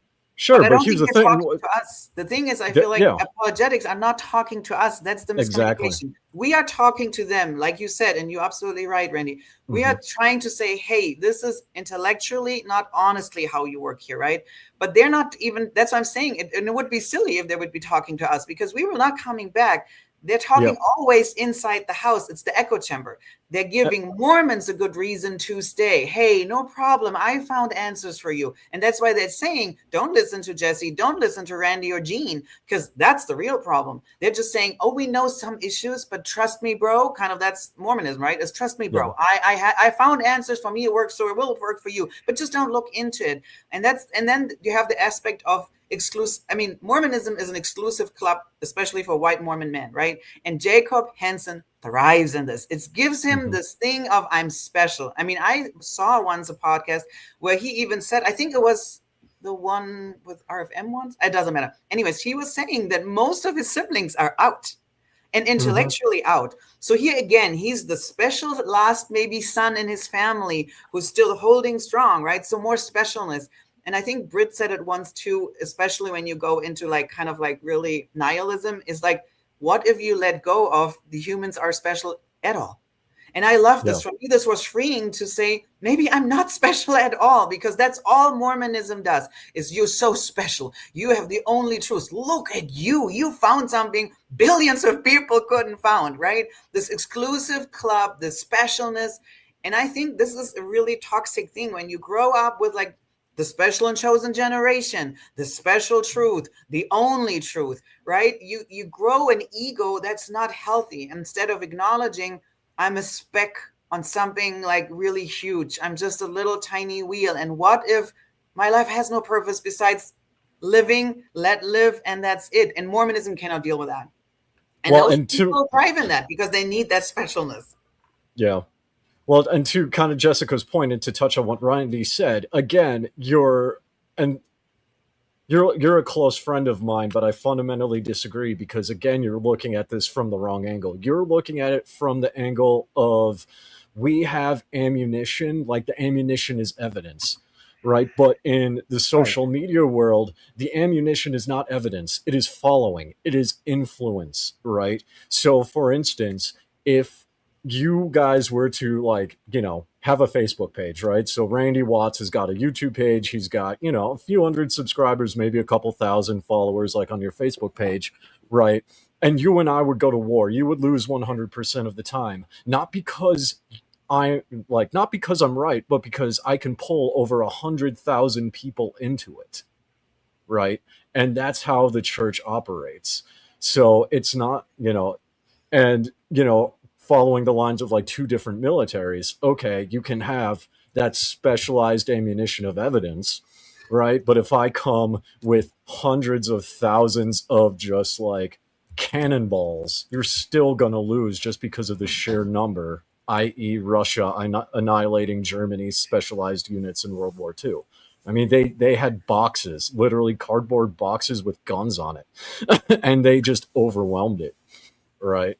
So, and that's why the Mormon Church is still successful, because it doesn't matter what kind of evidence is presented. They can pull 5 million people from any direction, and those are like 5 million individual people. And as we've seen with like certain groups of Mormons, they also have bot accounts. So you have 5 million people, and those people have hundreds of bot accounts. You're going to get overrun.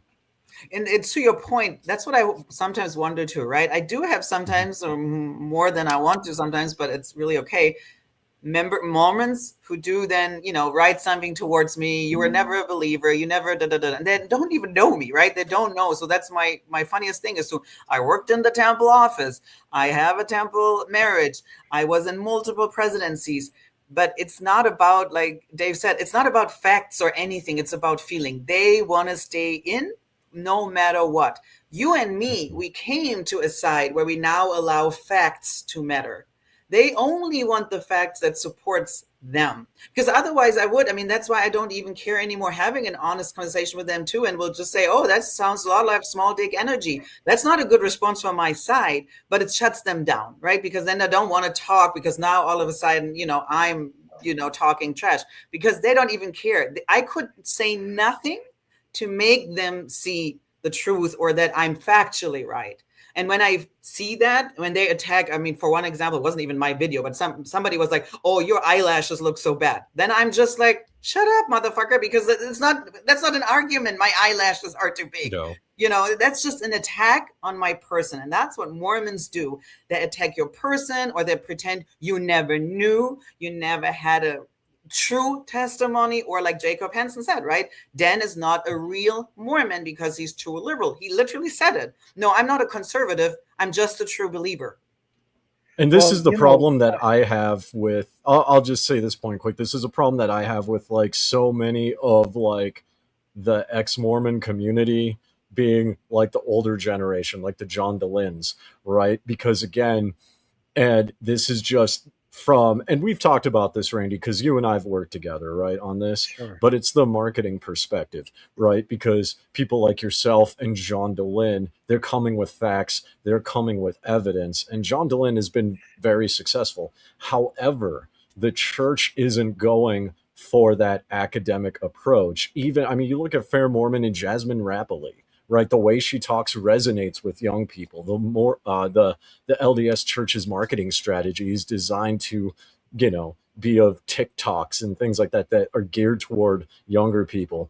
And that's why you have a bunch of, ward radios and, what is it? The Lions, like Rising Zion, like you have so many younger people in the podcast space that the Exmo space doesn't have, because and when it comes to the marketing standpoint, right, like that's ultimately going to be the deciding factor in not all cases, but in many cases. And that's why, again, they have that influence. But that's a Diamond, good point. I'm going to acquiesce, and I'm going to prove you right. Okay.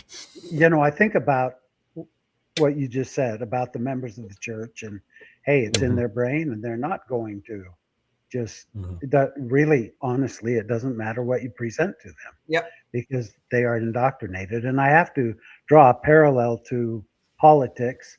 I'm not even going to say any names, but certain leaders and presidents can do anything. They can be murderers, child molesters, thieves, break the law, and his people still support him. Because I facts keep don't hearing matter. things thinking, that's it. He's Yeah. done. He's Yeah, done. fame. And what? Yeah, fame They matters. still support him. But back to what Dave said, and I looked it up actually like months ago. So, you know how you said like John Dehlin is so successful? I think because of the stories, not about when he has facts debates. So every time he just let a Mormon express, you know, what they went through, it's just their story. There's no truth and wrong, because you cannot say to somebody that's not your experience, because it is their experience, right? Because most of those people, yes, they will mention like doctrinal things and lies, but mostly they will share like, oh, my upbringing was so good, but then something happens. Like mostly it's like either the temple experience was odd, or after marriage, or a kid became LGBTQT, right? Those are all feelings. Those are not facts. The funny thing is, any podcast he did with, was it LDS Discussion in Nemo, when it's about church history and doctrines, are normally a third viewers, a third or even less. So the stories go over 100,000 views. I don't think any LDS Discussion made it over the 20,000. Yeah, I have gaming videos that have more. I was so surprised because to me, but truthfully, that was afterwards. Those truth things from LDS Discussion, I think Mike is great, Nemo is great, but that's when you more want this, like, yeah, I am right, was bullshit, right? But the stories were truly where you feel heard, where you're like, oh yeah, so I was not the only one who felt awkward in the temple. I'm not the only woman who really feel like, I'm not sure I'm a first citizen in this church, right? So it's funny. This is true. I think John Dehlin is mostly famous because he let people talk and share stories, and not because of his things when he talk about data. Well, yeah, and that's the thing too. It's like, and that's something that I looked at with John Dehlin, Mormon discussions, and like other stuff. Like when it's a panel like this, or when someone's being excommunicated, or John is sharing their stories, it'll hit 100K views, no problem. Yep. Right now, when he sits down, and I forget who that guy is, but he's an older balding man with like glasses, and whatever his name is, and they go into like a really intellectual deep dive of like Book of Abraham. Nobody shows up because nobody cares. Nobody's looking for that. Right? I have some gaming videos that have more views than John Dehlin does, and he's got at least 20, 30 times my following. You know what I mean? Nobody cares about that, but people want to feel heard. And same Dan Vogel, right? I mean, also he has a voice that is really like mundane. But when I have ADHD, so I also then struggle to listen to those people. It's for me really just a monotone voice. But when I really get into it, I mean, that guy is a genius. I mean, he has insights and how he keep it up from like the bird's view. But it's really hard to listen to him. And same thing when John has Dan on, they don't get a lot of views, and it's sad. But because it's such a deep dive, where I think also a lot of Mormons don't even care. They really don't care. They felt it's true. They felt it's right. You cannot persuade them of anything else. Yeah, that's true. It doesn't make sense, but it's absolutely true. Yes, that's why it's the God virus, right? That book helped my husband so much. It's a virus. It has nothing to do with intellect. There can be successful people in the world, right? We're not saying all Mormons are stupid or dumb. We've been once. So it's not like I gained intellect or anything. I just opened up to more factual things and things. It's not like I got smarter or anything. Not at all. Plus, it's not even like I found it out. Tons of people before me found it out, and I appreciate that they were sharing it, right? But it's like... Welcome, Chuck. How are you all doing? I'm just sitting back listening. This is interesting. Okay. Do you have any thoughts about Mormon Shrivel, about the book? Oh, we got the echo. We got the echo now. Yep. Chuck, what are you listening to? Oh, I don't have anything on. I've turned everything off. He needs headphones. Maybe. Okay. Maybe. Okay. We were all talking. I didn't hear any echo until I said something. Okay, I am. What? Are you hearing an echo now? Let's see. Are you hearing No. it? Huh? Wait. Okay. I was going to Wait. say this. No, we hear echo. I We'll can let, hear myself. we'll let Chuck talk, and then Chuck, you mute yourself. Okay. All right. Yeah, it's interesting. You all just talking about John Dealon, what's going on with his situation, and I've been seeing a lot of these YouTube podcasters, going on. It's similar to people who are denouncing their secret organizations they've been members of. They end up denouncing and leaving. And there's a guy I know. I don't call his name, but he's bringing awareness to hazing in these various organizations, not just Greek letter organizations, but other organizations. Just it could be work, it could be police department, fire department, any workplace, anywhere. And he's just bringing attention to hazing because he was a victim of hazing, and he's on YouTube, and he's getting a lot of viewers as well. And he reminds me of John Dealon. I told him about John. I said, you all are very similar with the way you approach things, giving people a chance to speak about their experiences in these different organizations. And when I'm hearing the religions, I'm getting these same kind of stories. And it's just great listening to you all. That's why I didn't interrupt you all, because I'm just enjoying just listening to you. Thank you. I made a mental note in chat to touch on Brandon. Oh, echo.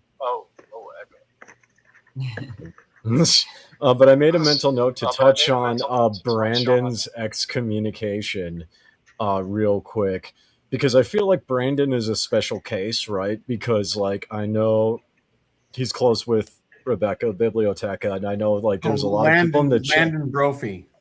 Oh, Landon. Why did I type Brandon? I always do that too, honestly, Dave. I'm glad. I'm gonna blame the beer. I'm gonna blame the beer. I always Okay, mix it and then say Brandon. Yeah. Yeah, Brandon Lofi, I think is what you're thinking. Yeah. Yeah. But so Landon. Yeah, But anyway, Landon, yes, thank you, Songs.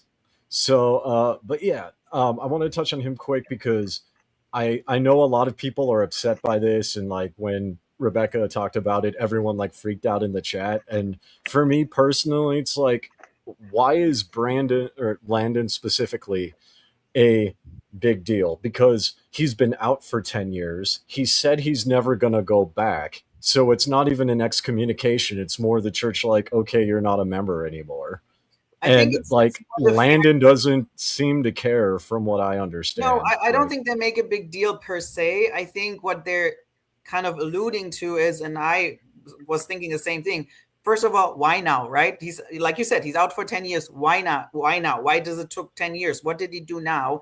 But I have a brother who's still a member. I have a brother-in-law who's a member who lived way worse when it comes to Mormon standard than Landon ever did. Nobody is excommunicating him. So the thing is more so they have a problem because he's talking about the church and they don't like the tone. But then it's also so you have to kick out people. What does it make? It's not making Landon stop talking. It's not like anyone thought he's a believing member and now he's less, of a threat because you excommunicate him. I think it's just why are thousands of members are still in? Nobody excommunicate them ever. They're living way shittier lives. But all of a sudden, Landon out of nowhere, right? That's just the thing. It's just more questions. Well, I think Landon is a more public thing of what I've predicted would happen all along with Oaks and doubling down on retrenchment. I think what Landon is what we're seeing, and it wouldn't surprise me if the church is doing this with other people we don't hear about, but they're just they're going to start phasing people off of the rolls to focus on their Orthodox believing membership, right? So it would not surprise me if there's a letter at my old place in Utah saying, hey, we withdrew your membership. That's fine. I don't care. I'm not even in the country. You know what I mean? Yeah. But I think Landon is just more the public face of that, where the church is going to be okay, well, this person isn't going to come back. But what's with RFM, right? RFM is way more critical, way harsher.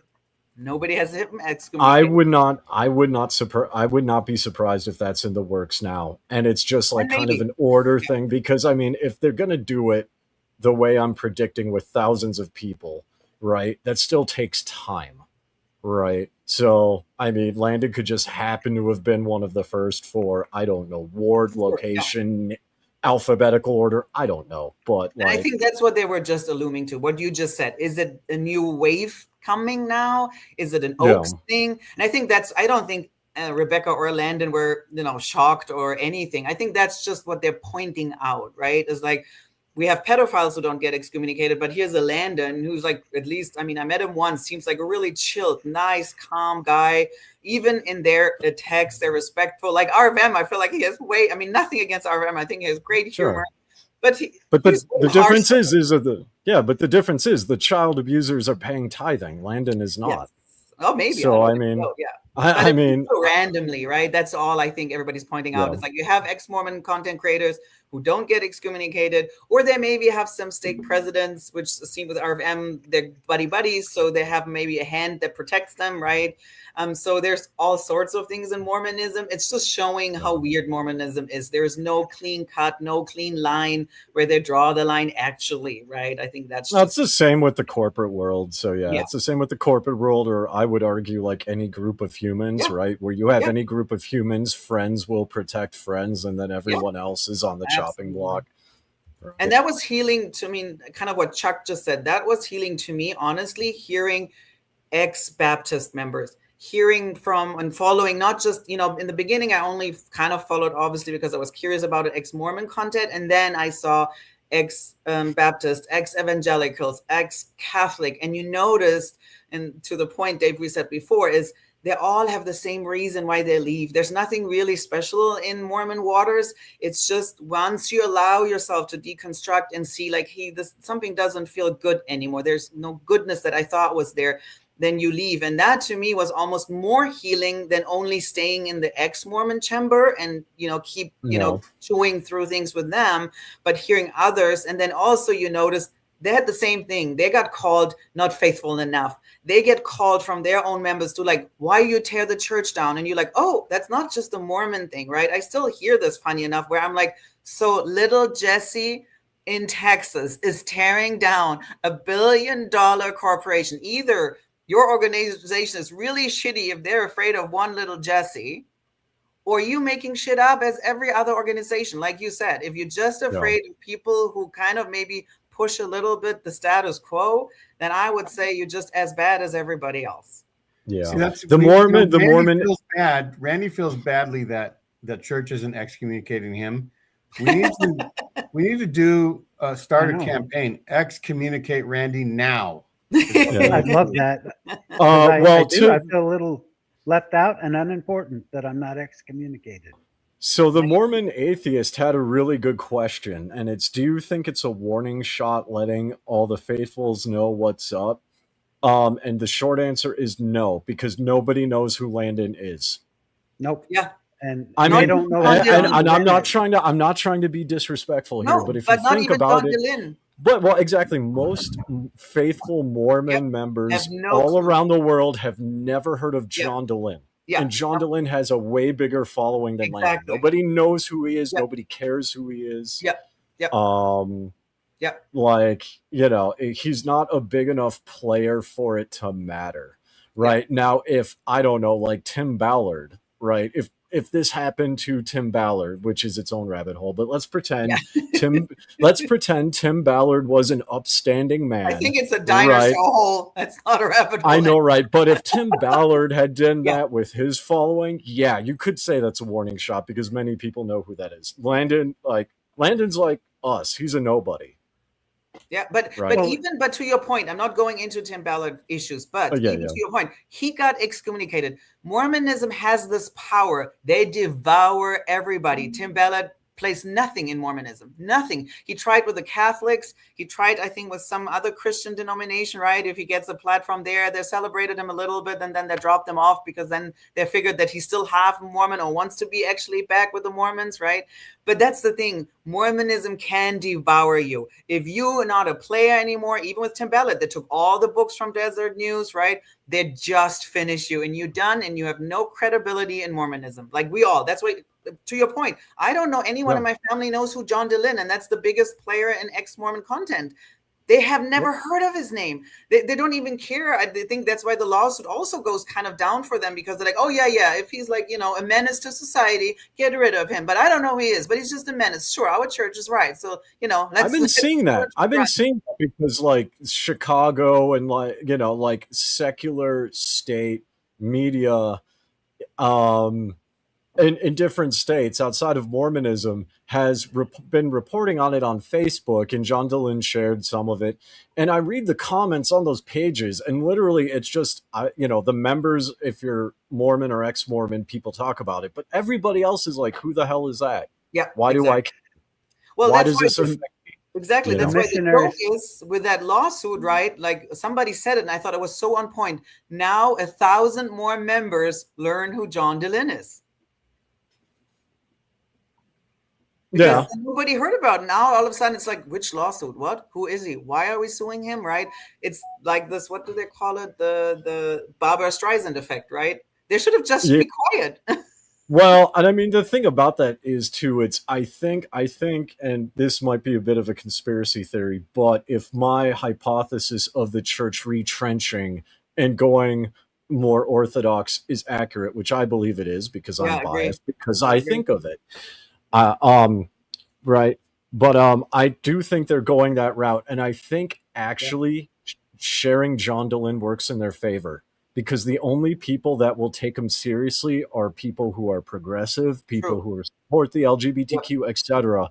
And then they'll go over to him, they'll question, and they'll leave on their own without the church having to do spend time and money on mass excommunications. Right? It's either spend time and money on excommunicating all these people, or just let them go to John Dehlin's camp and they leave on their own.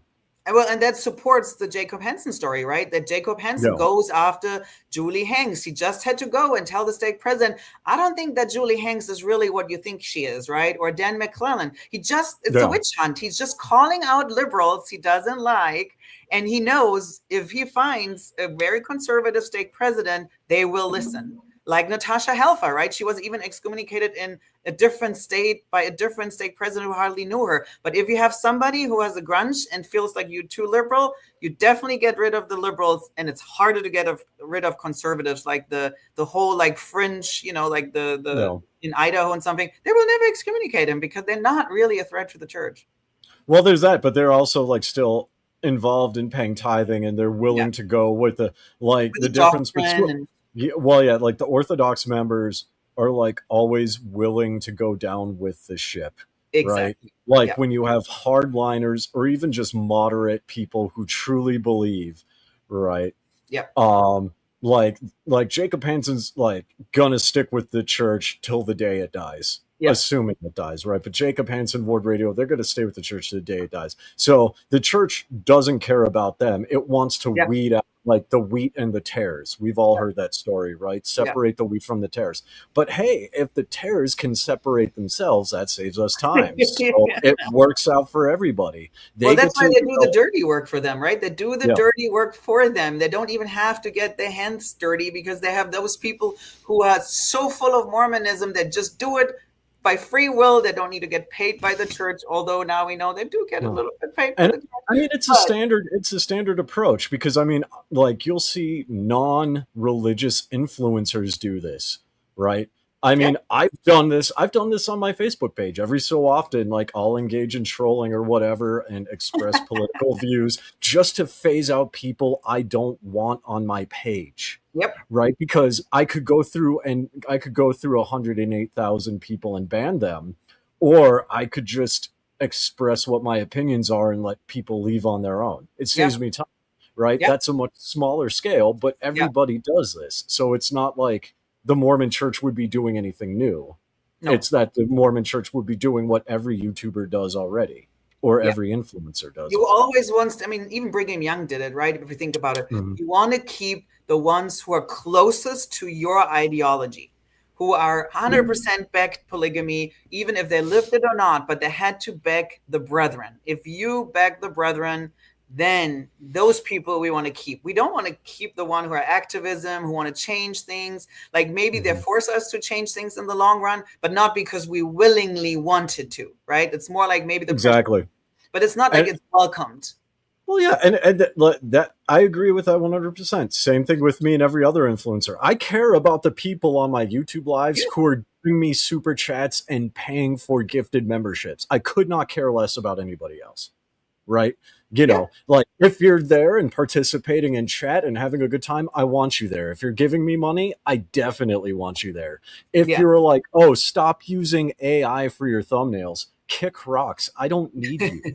Yeah, Right? exactly. And Same people can concept. leave, but you don't hunt them down, right? The thing is, and you also don't claim, obviously, Jesus told you to do it, and that's the Well, best no, exactly. But the principle's still the same. It's Yes, like you could just push these people out on their own, just give them a friendly nudge toward the door. You know, Exactly, that's what I think they're doing with John Dehlin. They're Yeah. just nudging them Yeah. to the door. Yeah, no, that makes sense. I have a question though. What exactly do the people who stay in the church receive? What are they getting? That's what I'm saying, exclusiveness. Permit me a moment to explain. Okay. I grew up in a cult. Mm-hmm. Everyone knew it was a cult. High demand, high control. And I've asked over many, many years, members, why did you stay in? And there's, members of my own family are still part of this church. I mean, I think we're up to 54 churches, maybe more. 54 was the last time I checked. What does my church provide beyond the really cool myths? A credit union, a retail cooperative, a time bank, a health care sharing ministry. It's now a ministry. It used to be just a different nonprofit. Not since Obamacare, that law allowed these kinds of organizations to exist tax exempt. There was a Rosca, which is a kind of credit union that works a little bit differently. We had all of these different benefits. So everyone could essentially exist within the church and be economically independent from the rest of the world. Mm-hmm. You get me? Yep. And there was jobs that people would get for each other. I worked in a bookstore that was owned by a member of the church, and I was paid in the 1990s. I was paid $7.50 an hour. That's the equivalent to getting $25 an hour today. So that's one way. The other way is the old Napoleonic tactic of giving everybody medals. And Jessica just told us about what she did or the title she had before she separated from the church. And it was a list of 7 or 8 titles that you held at a different moment.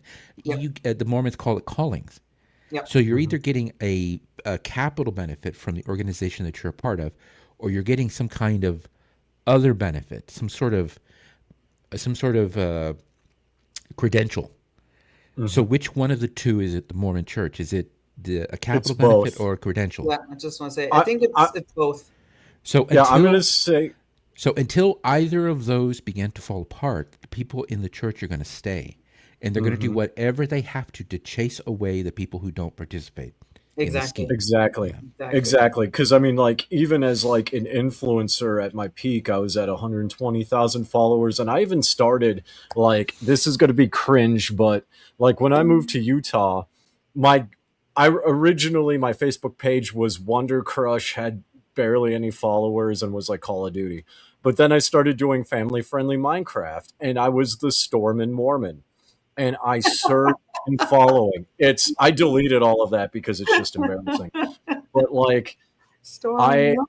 the Stormin' Mormon, yeah. And I did family-friendly Minecraft, and to Alex's point, right, there was capital and social things, right? So literally, my quote-unquote calling, my bishop told me, was keep doing what you're doing. And I was uploading not just Minecraft streams and Minecraft shorts where members of the church would donate money to, but I would also post pictures of me, in my ward going to church. And I would sit out in the foyer during sacrament meeting, and the bishop told people, give him sacrament in the thing. He's doing a good thing. Just leave him alone. It's his calling, right? So there's that influence, there's that capital benefit like you talked about, there's that credential of Diamond Dave is doing something good for the church, he has influence, he has an international following, this is going to be good, right? And the church will bend over literally backwards to the point of, I was using nicotine pouches and still allowed to take sacrament, and I was going through the Melchizedek priesthood. I would occasionally smoke cigarettes, and the bishop's like, you know what? It's a journey. He's doing more good than harm, right? They gave all these excuses and work towards the Melchizedek priesthood. It's amazing how patient true believers can be with Yeah. those who don't meet all of the requirements if they perceive you as somehow contributing to the capital if you're to the useful. if you're useful. That's the word I'm searching for. So if you're contributing capital and you're contributing to other people's credentials, they will put up with your bullshit. Exactly. And well, that no, it's is- true. It's that true is- because that is one of the testaments that you hear from people who exit high demand religions. How Exactly. many people were forgiven their trespasses for the most horrible things, but they were connected to people who were in the inner circle or who were higher up, or they were donating lots and lots of money. Exactly. And that was kind of my case, because when I first moved to Utah, right, after the rebrand and after I started making the money, right, all that happened, and then while other average everyday people struggled to get financial support, or bishops where get access to the bishop storehouse for food, the bishop cut a check to do almost $2,000 worth of work on my car for my full-time job that I moved there for, because they saw that I was making anywhere from $250 to $400 a month off of Facebook and Twitch and stuff combined, but I would donate all of that to the church, right? And so their mentality is he's making money, he's getting big, he has followers in India where we're trying to expand, he has followers in Africa and Southeast Asia where we're trying to expand, he's giving wholesome content in line with the church, which is what we want to see. Yeah, we'll drop $2,000 on his car, right? Yeah, we'll help this guy out because this guy's going to not only pay it back in tithing, but he's going to get bigger and make more in tithing, which means we make more money and he gives us more influence, right?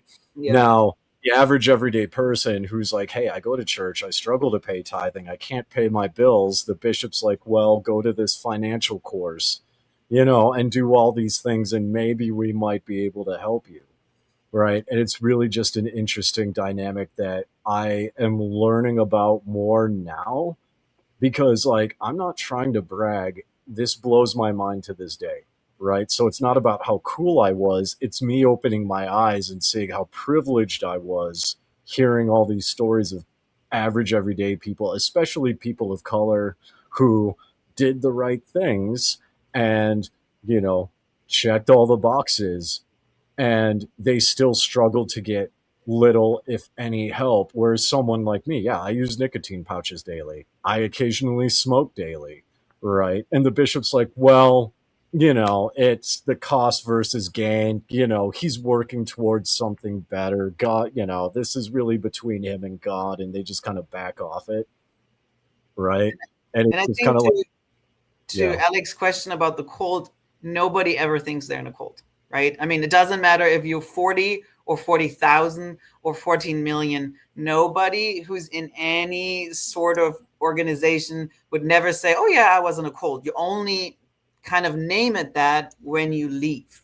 That's when true. you are That's more true. aware. And it could be anything. Right now, we know cult is not necessarily a religion. Can be Apple, can be your political party that you're too much involved and you cannot separate yourself from the organization. That's when it's a cult, right? So because I grew up in Germany where Mormonism was a cult. In Germany, they don't accept them as a religious organization. So I did had to kind of overcome this weird thing in my head of they're saying we're a cult, but I know we're not a cult. Everybody in my cult is saying we're not a cult. Haha, right? First big red It's a similar flag. thing in America, but what it is all the other churches that look like our church, they're cults, but ours isn't. Exactly. It's always the other, right? And then the other thing is I don't think, and that's where it's getting so complicated, that your organization necessarily has to even give you something, because my family, we were privileged enough financially. We never had the church supporting us financially, but it's also, I feel still in Mormonism, it's still this feeling of specialness, right? If you're good tithe payers, you're, the whole, the gospel, prosperity gospel and stuff.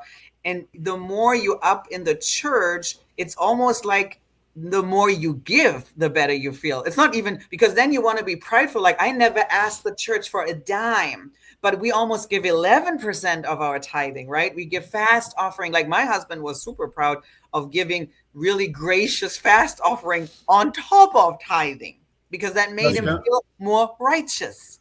Chuck, did you want to add something? Yes, I'll add some. I didn't want to interrupt you all. Can you all hear me?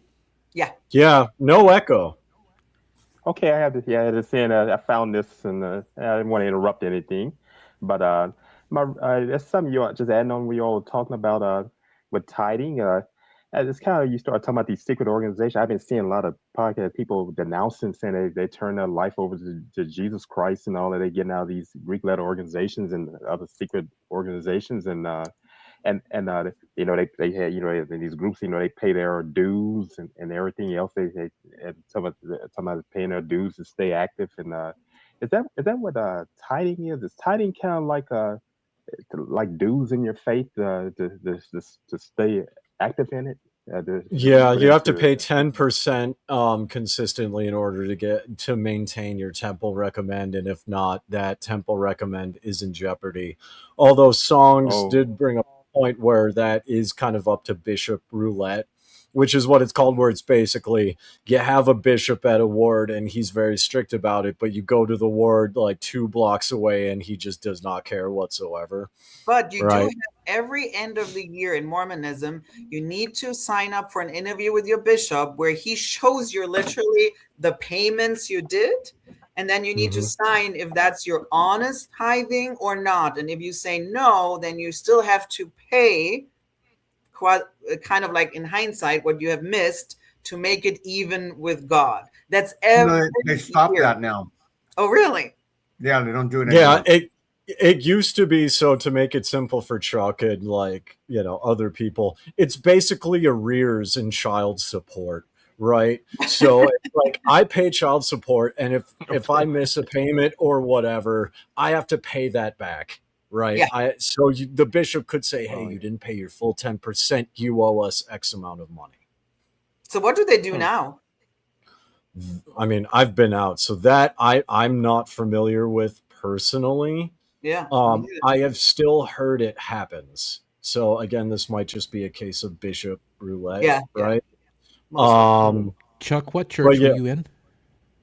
I grew up in the Baptist faith. We don't have any of that. We don't have any the tithes. We have tithes and offering, but it's not anything to force you to pay it. You just going to happen to you. We don't have Baptist is different from these other faiths from LDS and others.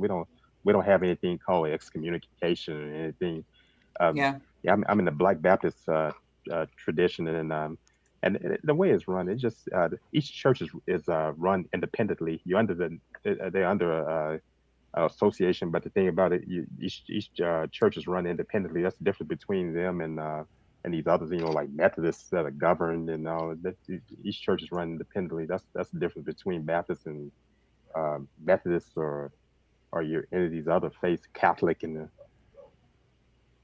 there's no centralization, right? It's really just individual. So the closest thing to tithing for what is it called? A conventional church is that you have to pay a portion of your incomes to the association to remain in the convention. That's how Baptists are organized. Okay. But there's no other real benefit. Just having access to other people, other resources potentially. Whereas the Mormons, if you don't pay your tithing, you don't get into the temple. Yep. And the temple is where all the really weird, important shit, weird and quote important shit happens. So say Jessica was no longer a tithe payer, but she was on her way out, and her son got a temple marriage. Her bishop could say, "You're not paying your tithing. You're not up to par as a believing Mormon. You're not allowed to enter the temple. I'm not going to give you a card. So you can't watch your son being married in the temple to his Mormon girlfriend." Yeah, that's why a lot of people need to attend that wedding. Yeah. And Chuck, just so you understand, to Alex's point, like when he say where the important shit happens, it's not just like the religious concept of salvation. Like that is a big thing. But in Mormonism, Mormons do business with other Mormons. So like if you were to be a Mormon and pay your 10% tithing, you would go in the temple and you would literally be rubbing shoulders with CEOs and billionaires and millionaires. It's a bit right? like masonry. It's a bit like Freemasonry. Yeah. Kind of like It's just a little like Freemasonry. And you my cannot grandfather get was a Freemason. church job, a paid church job, if you don't have a temple recommend either. Like a Exactly, lot of members so- work for the church, but you have to be I don't know what they call it, an active temple record Recommend only member to holder. even Yep. work in headquarters. Or in Germany, we had the Europe headquarters was in Frankfurt. So we had a lot of members working there. You had to have a temple recommend. BYU is the same. So the professors, you're really afraid for your job. So that's why they're often so quiet and struggle with activism, because they literally would lose their job as a professor. And what I understand, BYU is not necessarily really looked up as this awesome university outside of Utah. So then those professors have a hard time getting another job as a professor somewhere else. It depends on the field, but And that may be too. Yeah, it depends on the field because they have the third best, like objectively the third best, like accounting course. In America. I was going to say that. You know, But an accounting it degree for depends on the field. BYU. Yeah, that's important. But yeah, so like Chuck, so like you are literally rubbing shoulders with millionaires, billionaires, and as Alex said, it's like Freemasonry, right? And so that's where the important shit happens. Although right? you can't really talk in the temple. Well, but here's the Joe thing. Smith was But you can't talk in the temple. But you see, Okay, so but you like Jessica was saying, you see these people, and so you know who they are. Yeah. So I mean, I've heard of people in Utah who, you know, young people out of BYU, they go to the temple and they see someone who works at BlackRock, and then they apply online, but then they'll show up and see that person in that financial advisor position, and it's just unspoken. I saw you at the temple. You know what? I got an opening. Let me. Why don't you just come on back here? Forget the application process. I've seen you unspoken, right? But I've seen you in the temple, right? You're one of us. So why don't you just come back in my office? Let's see what I can do for you here. Well, same And with that's being where the with connections missionary are. badge. Same thing, right? Sound Return like these missionary, you organizations. can trust hard worker because they learn so much in 24 months. So that's why they all get those, like, what is the bugs jobs, right? Where they spray the backyards. That's all return missionaries hired by some Mormon person who owned those companies, right? Exactly, and they're that's not where the afraid to important knock on shit happens. doors, sell things that maybe is not super duper credential, but that's what they did for 2 years. Why not keep doing it and making money?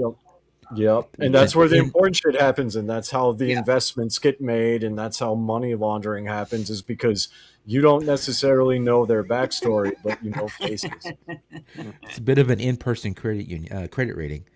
Yeah, it is. I see you in the temple. I know I can trust you because you're. It's a caste system. It's a caste system. Let's be honest. It's a caste system. Well, then the elite in Mormonism, if you have a temple recommend, you're definitely the elite, right? I mean, then you did everything right. Not, you don't say it necessarily, but because you answered, because you have to ask, you get questions from your bishop, and it's a double whammy, bishop and stake president. They ask you questions, and you have to say kind of like almost to everyone, yes, yes, yes. So that means everybody knows you were able to say, yes, I believe in the prophet. I would never say anything bad about the prophet. I believe in Joseph Smith, da, da, da, da, da. So everybody who's in the temple knows you answered all those questions too, and you were good enough so that you're sitting there, right? Yeah. Now that Laura's here, we have more non-Mormons, never Mormons, than we have Mormons. Randy, do you want to maybe Mormons. say goodbye? It's 2 hours 12. I am I'm about ready to do that very thing because we are way into the time. So, but listen, we are so grateful that all of you came and listened and took part, and you're welcome to pop in after the show and visit with us for a little bit. But we appreciate all of you viewers, and please, if you don't mind, we would love you to hit the like button if you haven't, because that means a lot to us, not just on Latter Daily Digest, but on the Post-Mormon Project channel as well. because yeah, that's kind of what helps us survive. Yes. So Yes, would appreciate that. And does anyone have anything else to say before we vamos? Hasta luego, adios. After I will. show. I will say something before I get off. When I'm listening to this, I'm looking at all the stuff you start talking about Freemasonry and all these other. You talking about, keeping secrets. I hear this every time. I hear people in these fraternities and sororities and, like I said, Yeah. masonry, and now they keep those secrets. And what's happening now? These people are going on YouTube, the ones that are denouncing, they're telling the secrets now about their experiences when they were online. They talked about the hazing and all that kind of stuff, and I think Mhm. people kind of coming after them about that. And but they're saying, hey, look, they talking about they become Christians, and they said that they couldn't be in there and be Christian, and you're hearing a lot of that kind of thing. Not hear your experience of the LDS, and I think people are kind of saying, hey, look, this is not what it's all about. It seems like it's not what you just said, Jessica. It seems like it's not loving, and that's why people end up leaving. Yeah. Well, Chuck, stay where you are. You don't need to click away. Stay right there. I'm just going to hit this little button. Love y'all. All right.